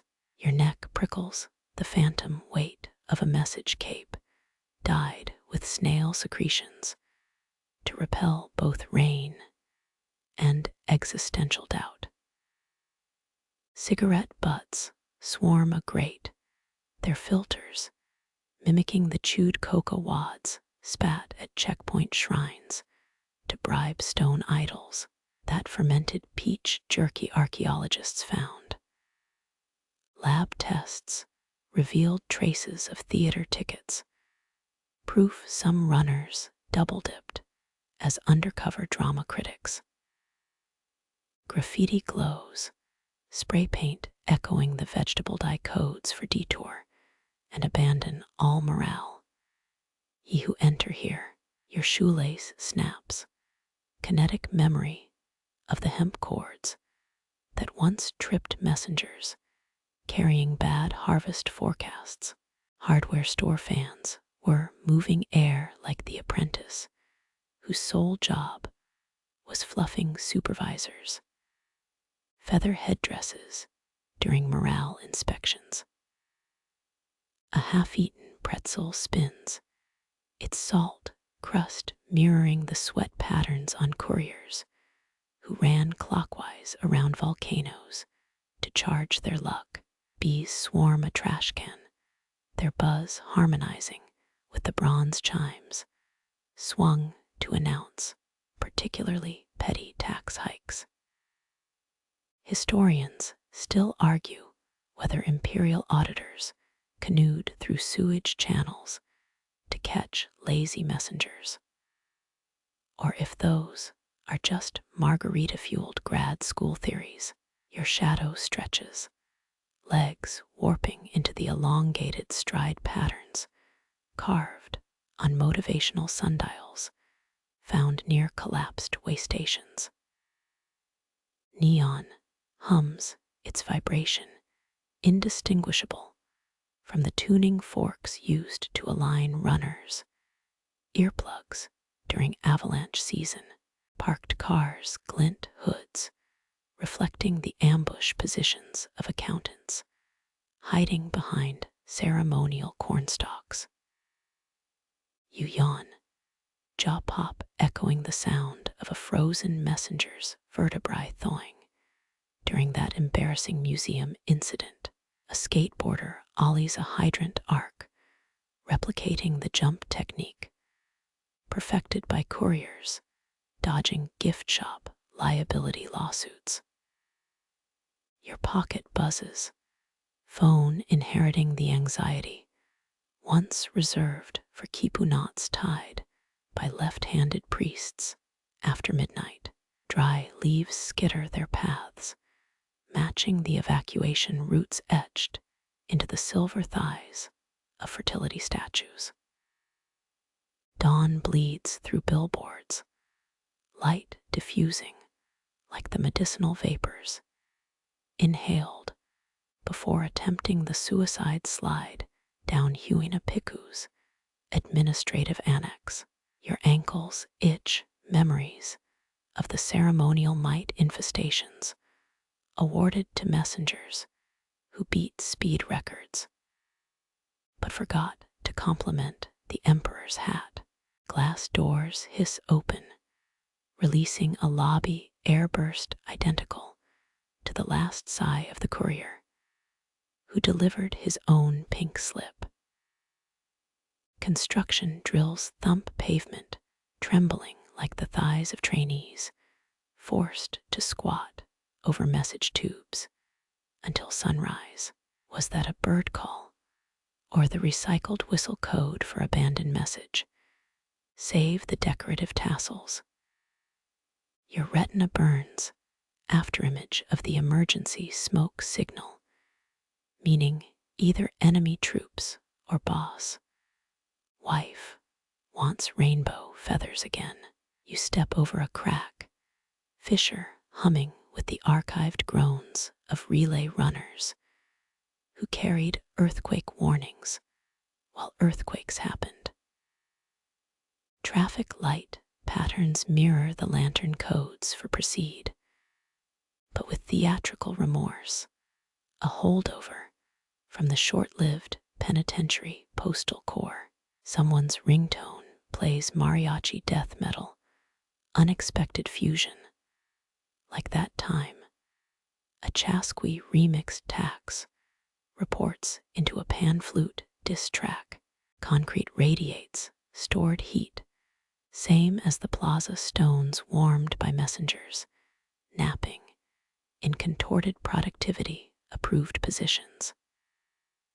Historians still argue whether the sweat archives were literal, clay jars of royal perspiration, or just a metaphor for bureaucracy's sticky grip. Ants swarm a candy wrapper formation, aping the diamond-shaped panic cues observed during the Great Quipu ink shortage. Your spine straightens, vertebrae stacking like the copper tokens awarded posthumously to runners vaporized in volcanic gossip eruptions. Butterflies flee a bush, flight pattern stolen from the lullaby choreography used to pacify overworked station managers. An umbrella inverted by wind becomes the exact shade of mushroom cloud that followed improper coca bag disposal drills. Breath hitches, ribs expanding like the accordion-style map cases that always jammed during diplomatic gift exchanges. The smell of diesel and churros mingles, an olfactory pun the last message czar would've fined someone for inventing. Trash spins into a micro-tornado. Debris, including a coupon that says 20% off existential crises in Proto-Quechua symbols. Muscles unclench, a biological rebellion against the lifetime of tension stored in messenger thigh bones exhibited in Denver. Your shadow touches a fire hydrant, two silhouettes overlapping like the punitive double messenger system designed to breed paranoia. And/or excellent foot calluses. Night shift janitors wave, their broom swooshes replaying the sound of quipu ashes being swept into official histories unmarked closet. Moon emerges, an apologetic bounce light for the sidewalk's final scene. You kneel, fingertips brushing a pebble, with grooves matching the suicide note of a courier who wrote "Not my circus, not my llamas" in windblown sand. Streetlights flicker off, their retreat as gradual as pension funds, dissolving for runners who outlived their usefulness. The city inhales, holding its breath like a Chasqui paused mid-stride between vague glory and precise oblivion. Your feet stop, asking for directions. Your footsteps slow, asphalt cooling beneath soles worn smooth by borrowed histories. Street lamps dim, their amber glow pooling like fermented peach nectar left at forgotten rest stations. The city murmurs, a lullaby from truck engines idling in registers saved for ceremonial conch shells. You lean against a bus shelter, glass fogged with the breath of phantom dispatchers, arguing over afterlife shift overtime. A moth bats a neon sign, wing beats matching the cadence of emergency glitter distribution charts. Your palms open, subway tokens clattering like clay accounting tokens dropped during audits. Wind riffles a receipt, numbers blurring into tax codes, once chanted to soothe dysentery-stricken porters. Train horns layer, replicating the three-note fanfare for messengers who remembered to moisturize their capes. Pavement cracks glow, congealed remnants of glowing snail trails used during midnight sprints. Shoulders drop, unloading centuries of urgency into rainwater swirling toward storm drains named after disgraced officers. Storefront grates exhale, steam-carrying sighs of apprentices who penned flattery between grievances. A stray cat arches, spine curving like bridges woven from vicuña wool and broken vows. Traffic lights blink red, a tribute to the first great pajama protocol mutiny. Eyelids flutter, half closing like satchels salvaged from tributaries where apology letters silt riverbeds. Breath steadies, ribcage rising like ceremonial balloons that doubled as tax scare tactics. Moonlight puddles in crosswalks, reflecting cloud patterns sued as unauthorized mood modifiers. Heartbeat sinks to refrigerator hums, modern air to quartz paddles that restarted frozen couriers. Pulse, street sweepers whisper, bristles etching cornstalk campaign, maps into carbon monoxide mist.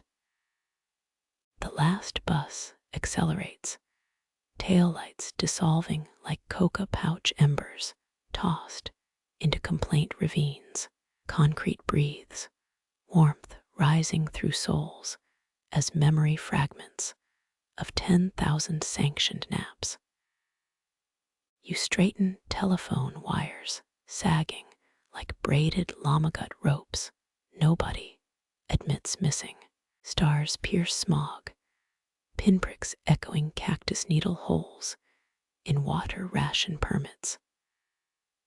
A car door slams, percussion finale to the ballad of accountants, dragging cloth-bound ledgers home. Jaw softens, releasing tension, since museum chronometers declared Inca time obsolete. Neon fizzes out, the urban quipu untying itself node by node. In the silence between sirens, pebbles clatter into tomorrow's unintended path. Night wraps your shoulders, not a cape, but air relearning stillness. Breath becomes wind that carried urgent whispers. Now content to stir leaves going nowhere. Rest arrives, quiet hand wiping clean tomorrow's slate. Let go, the city runs, so you don't have to.